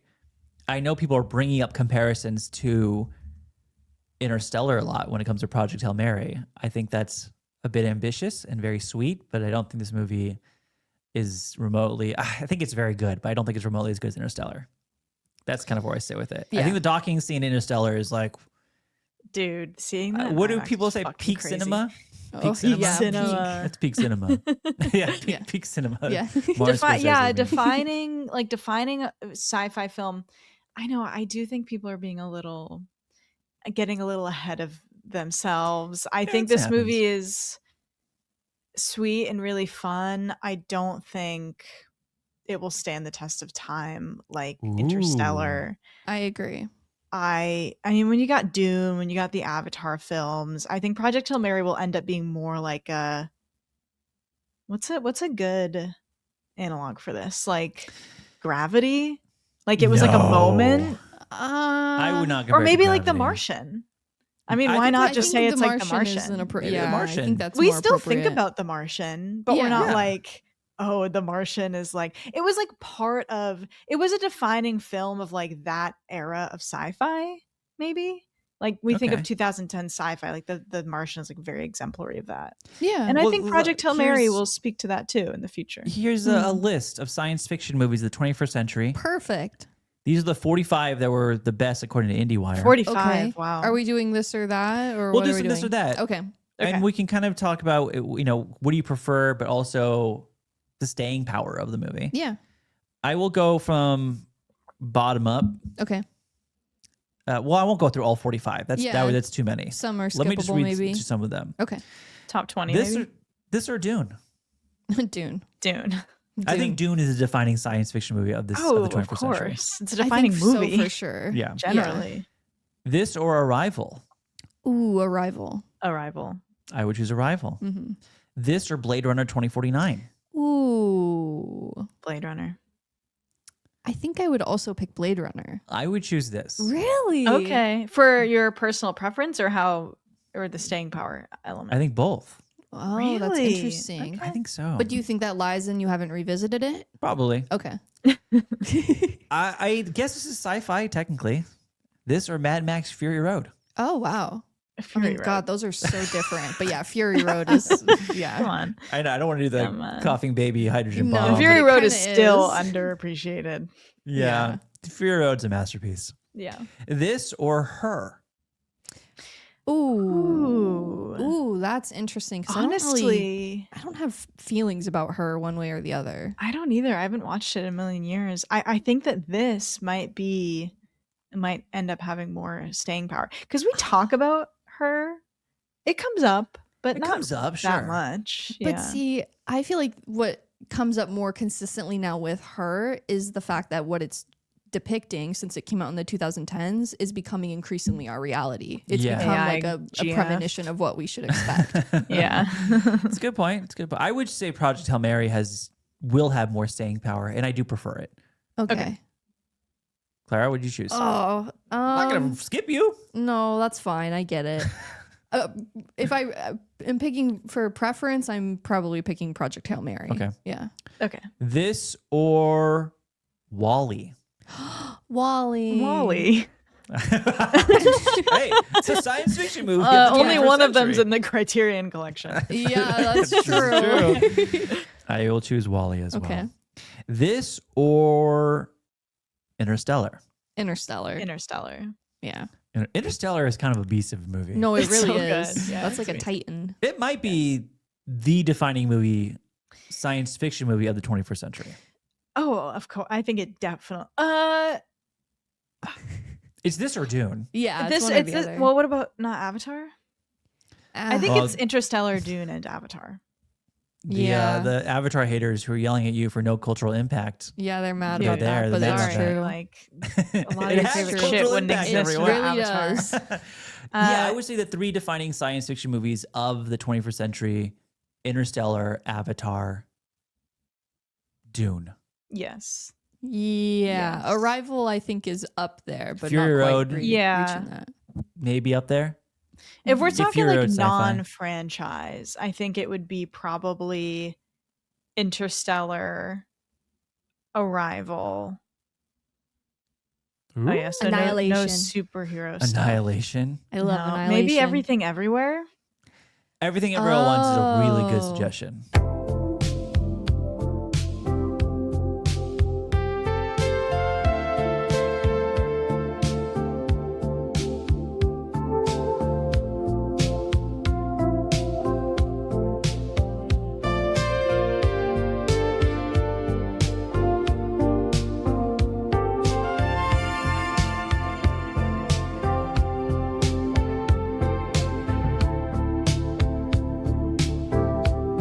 Yeah. Yeah, that does make sense.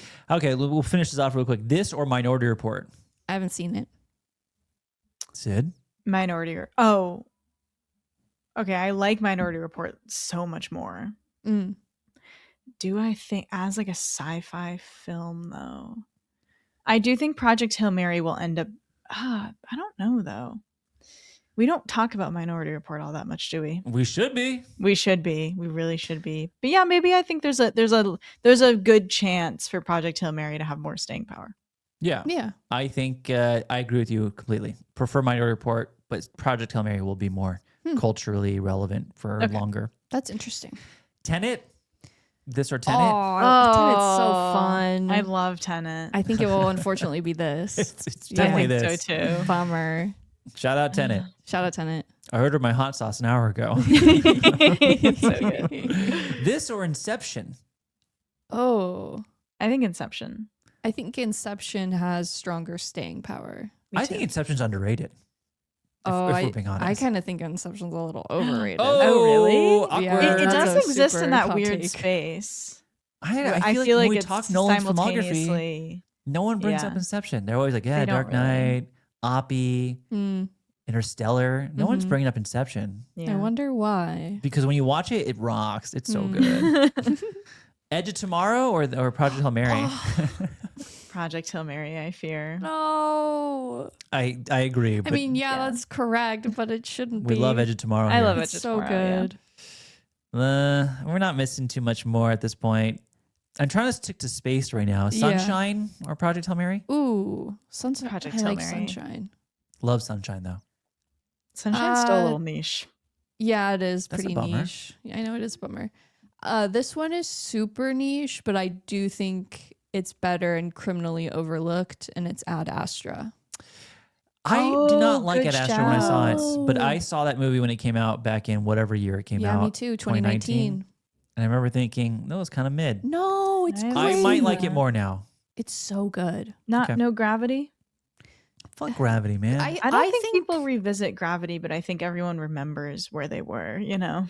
Well, because Yeah. that was the movie that was really marketed as like, go watch this in 3D. Like It'll blow 3D. your mind. And Had a I did it. significant I was like impact on I was like theatrical space, yeah. 14 years old, and Yeah, I I did as remember well. like Gravity is like I didn't. this big thing. It looked great. It was a fun experience to watch in the movies. Yeah. I think I had it on one time on TV and I was like, wow, this is dreadfully boring. Yeah, I watched it because it was in theaters when I worked at the movie theater, and I saw the beginning and the end so often for theater checks that I was like, I get it. Wow. Like I don't need to watch She's this. stuck in that space. Sandra Yeah. Bullock and George Clooney? It Yes, is it Sandra is. Bullock and That's George crazy. Clooney. Yeah. Yeah, I think Gravity's fine. Yeah. We'll do one more. Okay. This or Moon. Moon is great, but it's Oh. too niche, I You think. think it's a little niche? Yeah, I think definitely so. Project Hail Mary. Damn, that's a bummer. Man, Moon is so good though. Moon's Other good, movies yeah. that were considered sci-fi by the IndieWire list that I did not bring up, Okay. but I found kind of weird comparisons. Children of Men.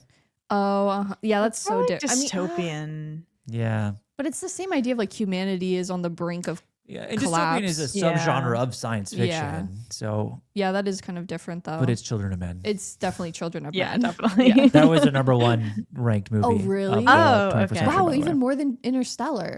Interstellar is not even on their list. What? How? From what You're joking. I swear. All When did- when did they 45 and publish it's, like this? saying like the best. Yeah, you want to read all 45? I'll read them. You can just react. Just go Rapid quick. Yeah. fire.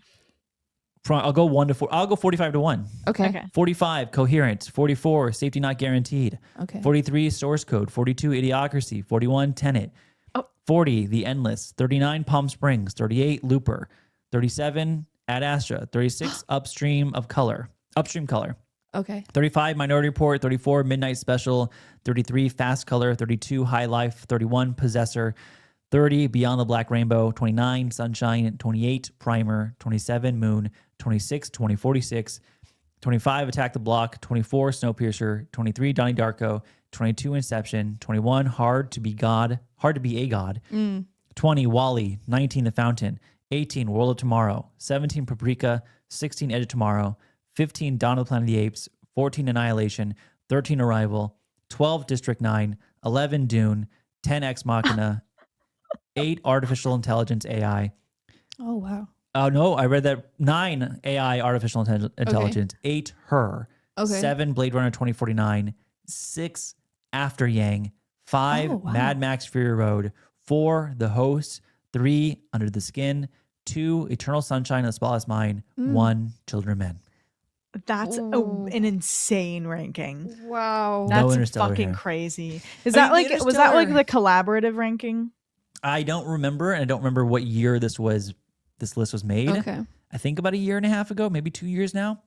But if I remember correctly, Interstellar, as beloved as it is, which is very beloved, it has haters.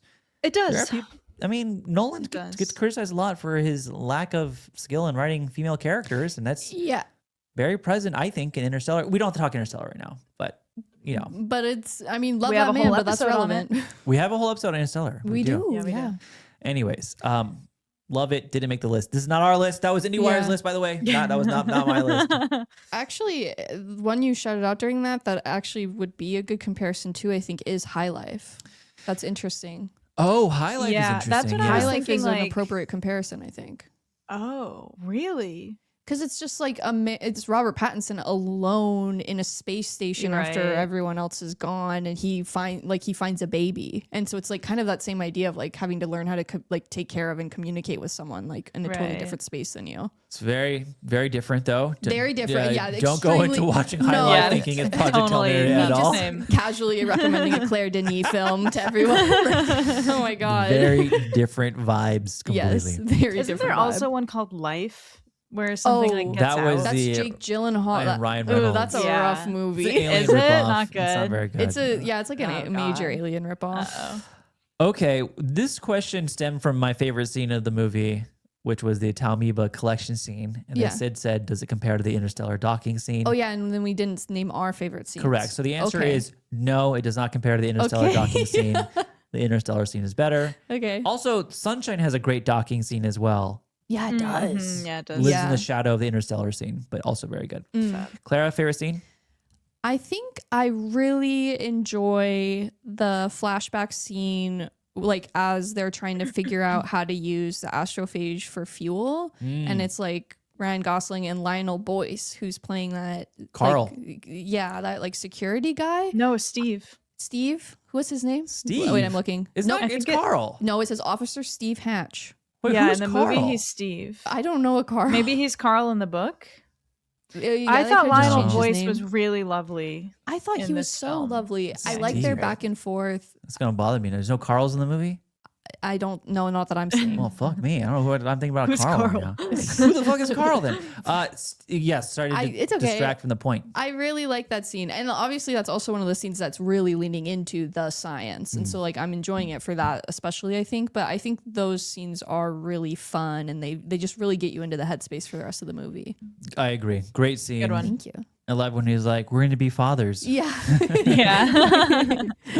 Great moment. No, I'm right. Lionel Boyce plays Officer Carl. Literally on I Letterboxd, he's think credited as in the Officer book, Steve. he's Carl. No, I'm looking at the wiki right now. Okay, well on Letterboxd it's Steve. Letterbox is wrong. I don't know about that. I'm Where does looking at Letterboxd Lionel fit Boyce as Officer Carl, security guard. We're not talking about different characters, right? No, they're Someone the let us same know. character. You It just is, saw the movie again. Was he named Carl or Steve? His name is Carl. His name was Carl? Yes. What's going on? Because then he That goes is when he weird. gets like a tackle at the end. He's like, "Carl." Oh. It's Carl. I knew it. Sorry for gaslighting you. It's all right. It's all right. It was Why Carl. the fuck would it say Steve? Yeah, that's actually really weird. I don't know. They just messed What up. the heck? It's fine. Yes, I do love that moment a lot. Okay. It's a great moment. Also, shout out to the Meryl Streep voice. For Yeah, the 1 second. That's funny. She's That was not a good- credited, but No. No, I but can only it's a imagine great it was moment really when her. Grace is like, "Man, she could do anything." Yeah. Yeah, that was funny. What about you, Sid? Sid, you want to shout out a scene before we close out? Is the when they first get to Tau Ceti and it's green and then all of a sudden it's pink? Love Is that that moment. part of the fishing scene, or is that It's just, just like, before. It's just them like before. preparing for what that is going to be. I just basically. really love those visuals. But I will Yeah. also shout out Rocky and Grace first meeting. Yes. That's fun too. I like Good that. scenes, great scenes. Almost every I thought that was Rocky, well done. Yeah, Grace Yeah. scene's great. I like that taken scene where straight he, from the page in many Yeah. ways. I like the scene where he goes out and it sees Tau Ceti for the first time. They call it Adrian, which I think is really Yeah. cute. that was Oh, that nice. was Yeah. lovely. That was great. Yeah, I think that was really great. And I just want to emphasize that I like when space makes me feel small. Yes, And me I too. think Yeah. that what Greg Fraser really accomplishes that in this movie. Like I feel when I watch the movie so tiny. I think Yeah. that's really cool. Yeah. Well, I mean, it's played like comedically, but I do really like the sequence where Grace's ship kind of starts to like be chased by Rocky's Yeah. ship. And Yeah. you really see the Really size funny. difference there. I think that's really cool. Yeah, I agree. All right. Let's move on. We have to move on. Yeah. We've been yapping about this movie for a while. Want to do a box office prediction? We haven't done this in a while. Oh, wow. We Sure, haven't. yeah. Currently, this movie has grossed $141 million. Not bad. Not bad. Already? And it was 250 It's budget. Sunday, by the way. 248 or so. Okay.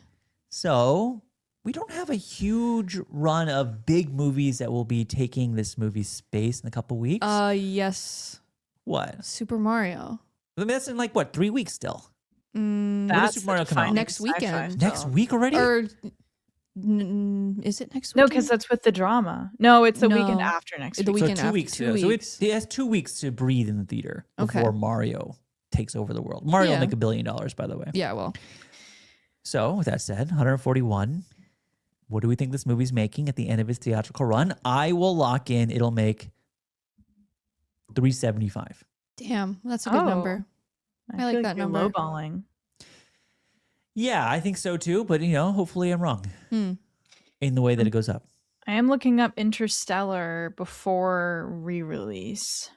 Oh, 681 was before this most recent re-release. 681. Wow. I'm sticking at 375. Yeah, I mean, Interstellar came out at such a different time when Yeah. people were going to the Right. movies more often. That's true. Nolan's name. Nolan's name still means carries a something. lot. What'd you say? 371? 371? 75. 75. 375? Clara? I'll go 394.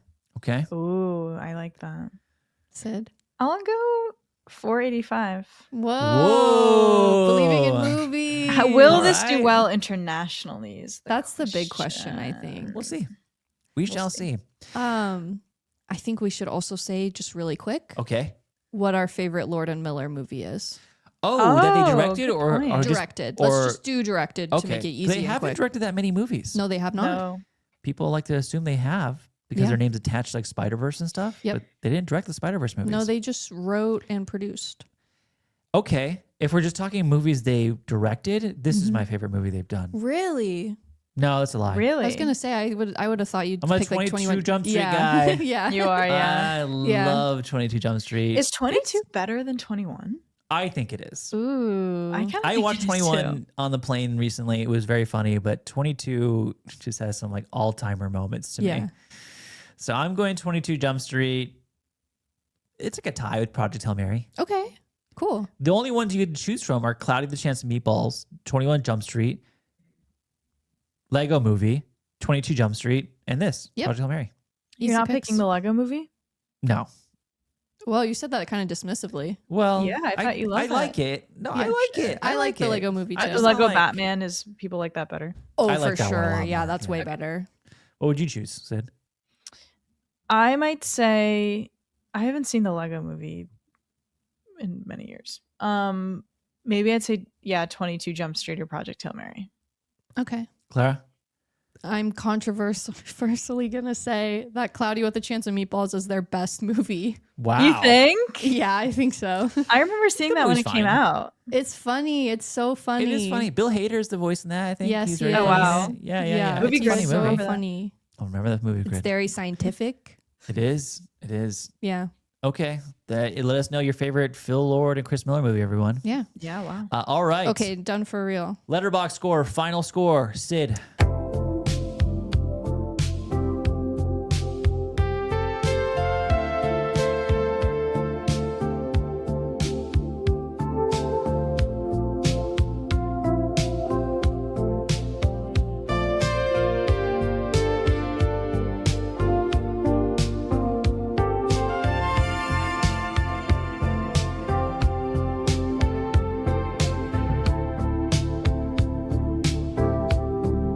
Three and a half. I'm gonna stay with the 3.5. Okay. Clara. I'm in the same boat. I'm at a 3.5. Joe? And I will stay in my 4-star lane and keep Yay. it there. Nice. There we go. That's your discussion and review on Project Hail Mary, everyone. Let us know how you felt about the movie. If you read the book, what your favorite things were that they adapted, what they missed out on. Let us know everything in the Spotify and or YouTube comments. Now to segue to our Q&A. If you're new here, every week we ask you a question, you answer on Spotify or YouTube, and we will then read some of those answers. Last time we did this was for the Bride/Hoppers episode, the Broppers episode, where we asked you very simply, what's your favorite Pixar movie, and then what's the you think is underrated. Yeah. For this episode, we're going to ask you very simply, what is your favorite Ryan Gosling movie? Yes. So let us know in the comments on YouTube, Spotify. We'll try to read those answers next week. But for now, let's do a Broppers recap. Favorite Pixar movie, clear winner, kinda. Also surprising who won, I think. be honest. Yeah. I mean, this is like one of those interesting things that I think reveals our age demographic very Oh. Right. clearly. Okay, well, let's read some of these. You guys ready? Yes. Ready. I will go first. I'm Tristan Starr said, as a depressed kid, Inside Out was the first movie that really felt like it understood me. An underrated pick is Out, the one with the gay couple and the dog. What's Out? Out is a Oh. short. Because we Oh. said shorts could be. Oh, that's right. Right, Shorts right. are good. So there's some short, not a lot of shorts, but there are some shorts here. So I've Out is never a. heard of Out. Oh, it's lovely. Out Pixar. I really like. I like Out a lot, actually. Okay, this seems familiar. Yeah, I'm sure. Honestly, I'm sure if you like watched it, you would be like, "Oh, I've seen Aw, this." this seems nice. It's really cool animation too. Okay, that was mine. Nice. Go ahead, Claire. Now it's me.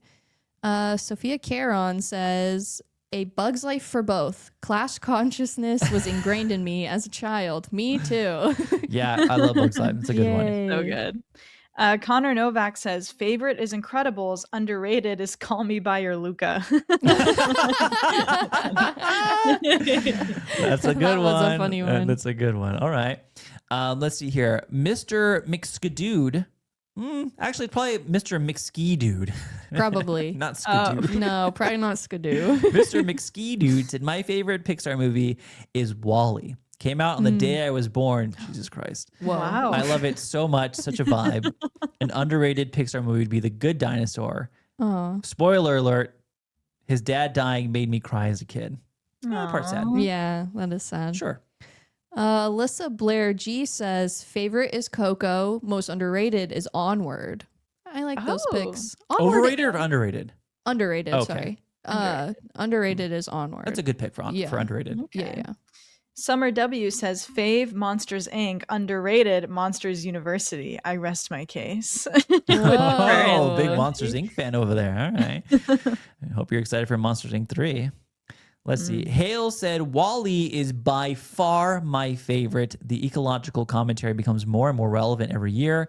I also had the game on my PSP, RIP, and loved picking up all the trash, LOL. Underrated is Luca. It was so sweet. Yeah, I love Luca. I agree. Yeah, that's a good one.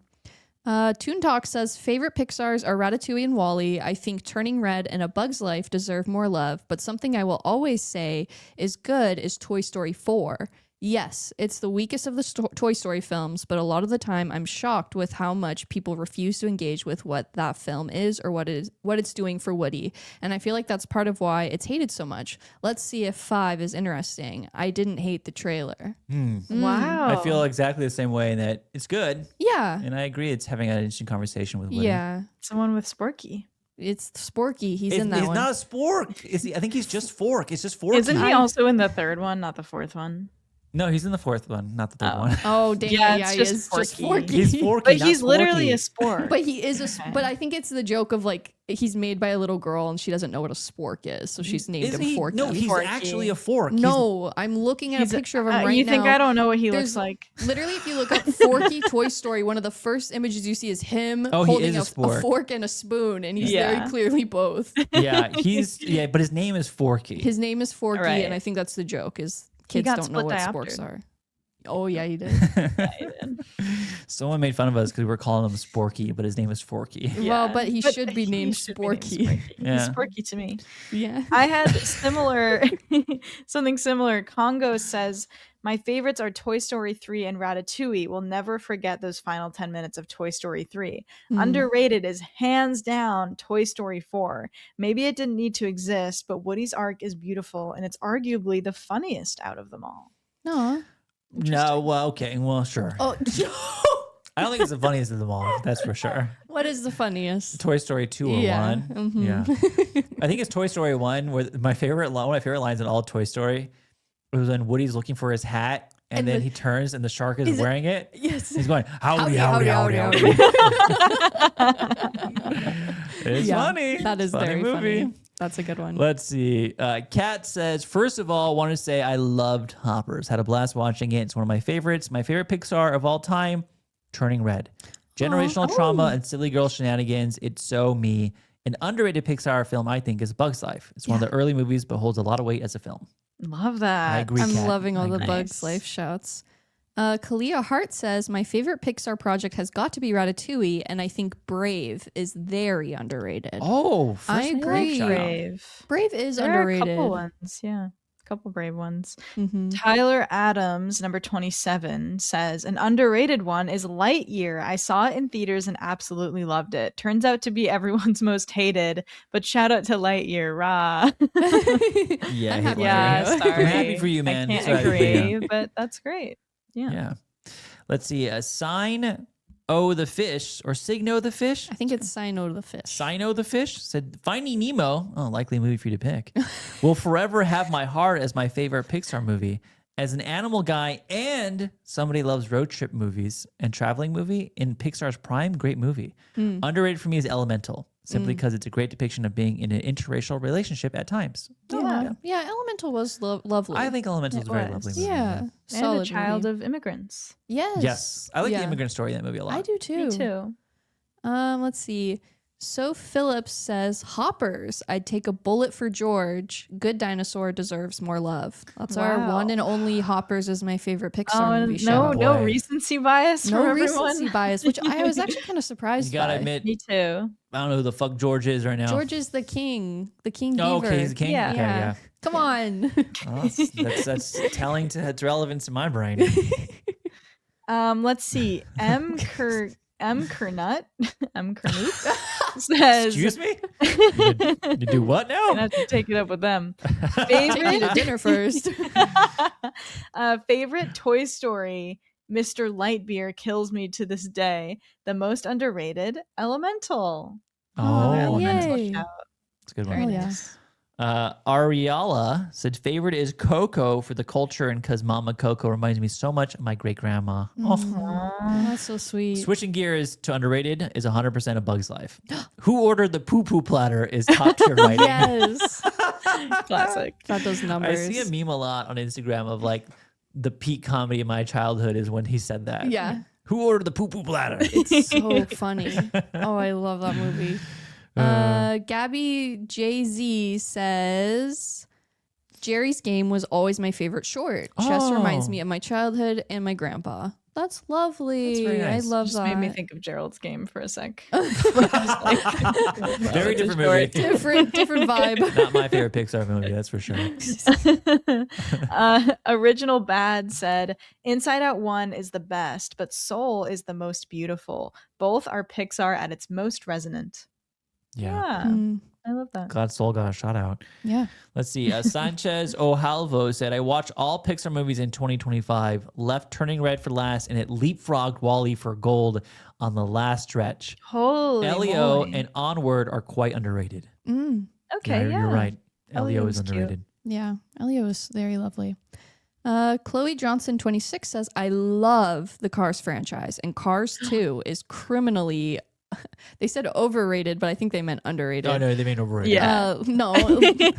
Also love Joe The went into the Incredibles and document Monsters and Inc. There are a couple people who are specifically mentioning you when they're shouting out Cars. Oh, really? wow. Yes. Yeah, I'm not seeing a ton positive of or Cars negative stuff. connotation. Just in like kind of a defiant, like ha ha. Like, Oh, I'm making those Cars too. That's your loss, buddy, not mine. Attilio97 said Toy Story, but Doug from Up is the best character from Pixar. Oh, that would be a good question. Ooh. Favorite Love character in Doug. Pixar. I Yeah. like that. Carter Rush said favorite Pixar movie is Toy Story 2, which holds a special place in my family's heart because it was the first movie I saw in theaters. Aw. Although I was way too young to remember. Most underrated Pixar movies Onward. It had me and my roommates all sobbing. Oh, Yeah. nice. Yeah. That's a like good my one. that would be my answer exactly. I like that. Let's see. Elizabeth says, Wally. Wow. Good impression. Nice job. He's that so wasn't very good. good. Aaron Gonzo says the Monsters Inc. / For the Birds combo was so important to me when I was a kid. For the birds. Dude, I was watching that constantly. I don't know That was why. a fun one. It's a good Loved one. it. Jacob L said, my favorite Pixar movie is definitely The Incredibles. I watched it so often as a small child to the point where I memorized the bonus features content because Oh my I couldn't God. get enough of the movie. I know Joe will hate this, but the most underrated for me is Cars 2. I understand why it's put some people off, but it ticked all my boxes for spy, action, mystery, and comedy. It truly just feels like a feature-length episode of the Mater's Tall Tales series, which I love, so it hits the right spot. Yeah, Mater sucks, man. No, That's I why I like can't watch Mater. it. You don't like Mater? I like I Mater. do not like Mater. He's funny. Oh, I don't think it's very he's funny. kind of funny. I like Mater. Every time he shows up, I'm like, go away, man. Oh my god. rough. Wow. Okay. Jackie Gordon says Incredibles is my number one, but Monsters Inc. is so underrated. I always cry. Monsters Inc. Let everyone feel their feelings. Oh, okay. I mean, You I don't don't like think Monsters Inc.? no, I just don't think it's No, I underrated. think he's shocked that that's the Oh, underrated pick. But I everyone feel like it that's has subjective. become a little underrated. I kind of feel It like used that to be too. one of the greats, but now it's not One of the mentioned as greats. much. I know that was a Sorry, little did I say Australian that? of A little you. weird. Because I was gonna say like grand or something. I don't know. No, I guess I understand where you're coming from. Yes. Sure. Mhm, Yeah. mhm. Yeah, I can see it. Good turn, Sid. Mia S. Kelsey says Incredibles is my favorite. Hawaiian Vacation, the Toy Story short, is so funny if it counts. That Oh. counts. Hawaiian Vacation? Hmm. Which one's that one? Is that the lava don't one? know. No, that's called lava. No, that's called lava. Hawaiian Vacation. Toy Story short. It's not Oh. Oh, it's with the Ken doll. Yes. Oh, This is funny. I don't remember this one at all. Okay. It's funny. I'll check that out later. Whose turn is it? Mine? Yes. Let's see. I was going to read Josue said, my favorite Pixar movie has to be Coco. Watching it with my Mexican family for the first time, quietly weeping while seeing our culture being celebrated is something I'll never forget. And Brave is the most underrated because my girlfriend said so. That's funny. That's shout amazing. out to you, Josue, and shout out to your girlfriend. Yeah, that's awesome. Matthew Hattrell says, fave is Monsters, Inc. Underrated is The Incredibles 2. I feel like I'm the only one that likes it. Oh, I don't think that's true. Yeah, I it's think dozens of you. Dozens. There are a couple. Yeah. A couple of you guys out there. Yeah, I think that's a fine movie. Yeah. I don't Yeah. remember. I think it's fine. I think it's fine. I don't think it's bad, but like No. it's not Incredibles 1. No. Yeah. That's for sure. Elliot W97 said, Up, underrated because the opening is so good and memorable that people forget. Oh, the opening is so good and memorable that people forget how good the rest is too. I agree with that. I think that people tend to overlook the rest of the movie. Yeah. I agree. Yeah, has Up become, I mean, Up was like the movie. The movie. For Yeah, a Up was while. nominated for Best Picture, man. Yeah, yeah, That's it was. One of Wow. 3 animated films ever nominated for Best Picture. That's Where are the other crazy. two? Toy Story 3. Yeah. Sure. Toy Story And 3, no. Toy Story 3, Up, one more. It's an older one. An older one. Older. Like before animation was a category? Yep. Oh, shoot. Before animation was a Fantasia. category. No. No. Big movie, though. Beauty and the Beast. Yes, it was. Yeah. Beauty and the Beast. Wow. Yeah, Nice. that checks out. Only Nice. 3 movies ever nominated for Best Picture. Everyone lock that in for movie trivia night at your local There bar. you go. I got you. Got you an extra beer. You're welcome. Don't drink and drive. Whose turn is it? Is it your turn? Is it my turn? Whose I turn said is Up. is it? Yeah, so it's Oh, your yeah, turn. yeah, my Okay. turn. KPC Man 96. I wonder what KPC stands for. You guys remember Kmart? Yeah, of course. Remember Kmart? Yeah. Okay. That's still is real. That was scary for a second. Yeah, that, I Is didn't it? like, I don't think it's didn't like real that anymore. pause. Kmart's They're gone. now. I think Oh. Kmart is gone. They got bought up someone. KPC Man, not related to Kmart at all. No. Growing up in the 2000s, many films like Monsters, Inc. and Finding Nemo hold a special place in my heart. However, Toy Story 1 and 2 have core memories attached to them and will forever be my favorites. The Good Dinosaur is also one I find to be criminally underrated, and I will die on that hill. It's nice. It's nice hill to die on. Yeah. Olivia J. Caswell says fave is Toy Story or Coco. Underrated, and this is in all caps, Onward and Soul. Yeah. Okay, yeah. Good choices. Yeah. Nice. Toby Mishler says Monsters Inc. for both. I can't watch When Harry Met Sally without hearing Mike Wazowski. That's so interesting. Like, I wonder what people associate Billy Crystal with the most. I hear Oh. Calcifer from Oh, Howl's for House sure. of Castle? Yeah. Yeah. That's a good point. I think of When Harry Met Sally, but Mike Wazowski would make sense for a lot of younger people for Oh, sure. definitely. Yeah, it would. Yeah. Yeah. I'm watching you, Wazowski. Always watching. That was watching. Let's see. Broke Boy Kyle said Inside Out got me through a tough time, so gotta go with that. And though the revolution may not be televised, we can all go watch A Bug's Life. Underrated and would never get greenlit today. That's funny. Hell yeah, Broke Yeah. Boy Kyle. Yeah, a lot Hell of people yeah. like Yeah. Inside Out was like really big for them emotionally. Oh, for That's sure. good. I'm Which makes glad. a lot Yeah. of sense. Yeah. It's a I good love one. Inside Out. Me too. Phil Makes Cocktails says, I think my favorite is Cars. My wife says I quote it often. Ka-chow. Underrated is Good Dinosaur. I actually really enjoyed that one. Oh, yay. Cute. I do quote Cars a little bit. Oh, Probably yeah? more than I would like to admit. What are you Yeah. quoting? I like the part where it's like, it was a TikTok trend. It was like, and a little bit of Rusty's. Oh, yeah. You can be like me. Yeah. Ka-chow. Ka-chow. I like the part where that other race car who's like mean to him is like he's got his own little lightning bolt like sticker thing and he's like Kachuga. I think that's really funny. Cars 1 is fun. I think Cars 1's fine. I like is Cars awesome. 1. Yeah. It's after Cars 1 where I'm lost a little But bit. yeah, Yeah. no one's saying Cars. I just read a Cars. We just read one. Well, but Cars, like yeah. not that many people. Well, they're there, but a lot of them are doing underrated as Cars. Yeah, I see. Whose turn? I It's just my went. turn. Darian C4 says Rat Patootie is easily the goat What? the goat Pixar film, and Soul is way too underappreciated. Rat Patootie? Rat Patootie. Rat Patootie. It's my favorite one. The fun thing is like, is that what they actually wrote, or did I do a typo? I don't know. Don't know. It could be either. Maybe it's a I joke. think people call it Rat Patootie. Oh, they do? I think so. Interesting. Wow. Toto said favorite is Incredibles. This is our last round, by the way. Okay. Favorite is Incredibles. Rewatched it last year for the first time since I was a kid, and honestly, it was so much better than I remembered. That was me Yeah. a year ago. So Yeah. having the theme of political manipulation in the forefront of a kid's film is wild, but to kids, they can easily understand the more important themes of family and collaboration. Underrated. Probably Cars 2, a James Bond spinoff with cars that has seemingly no continuity from the film's predecessor. What more could you want? Les Mater. That's what I want. No. I want more of Les Mater. Damn. All right, Claire, last one. Okay. Rancor 58 says Wally is my favorite, and everything post COVID has been underrated for sure. I think that's the Yeah, well appropriate said. answer, Statement, honestly. yeah. I agree. Caden Orozco says, I grew up on Pixar, and it's my favorite animation studio by far. Ratatouille is my all-time favorite, while my underrated is Monsters U. I think Monsters gets way too much hate, and the animation is beautiful and unique.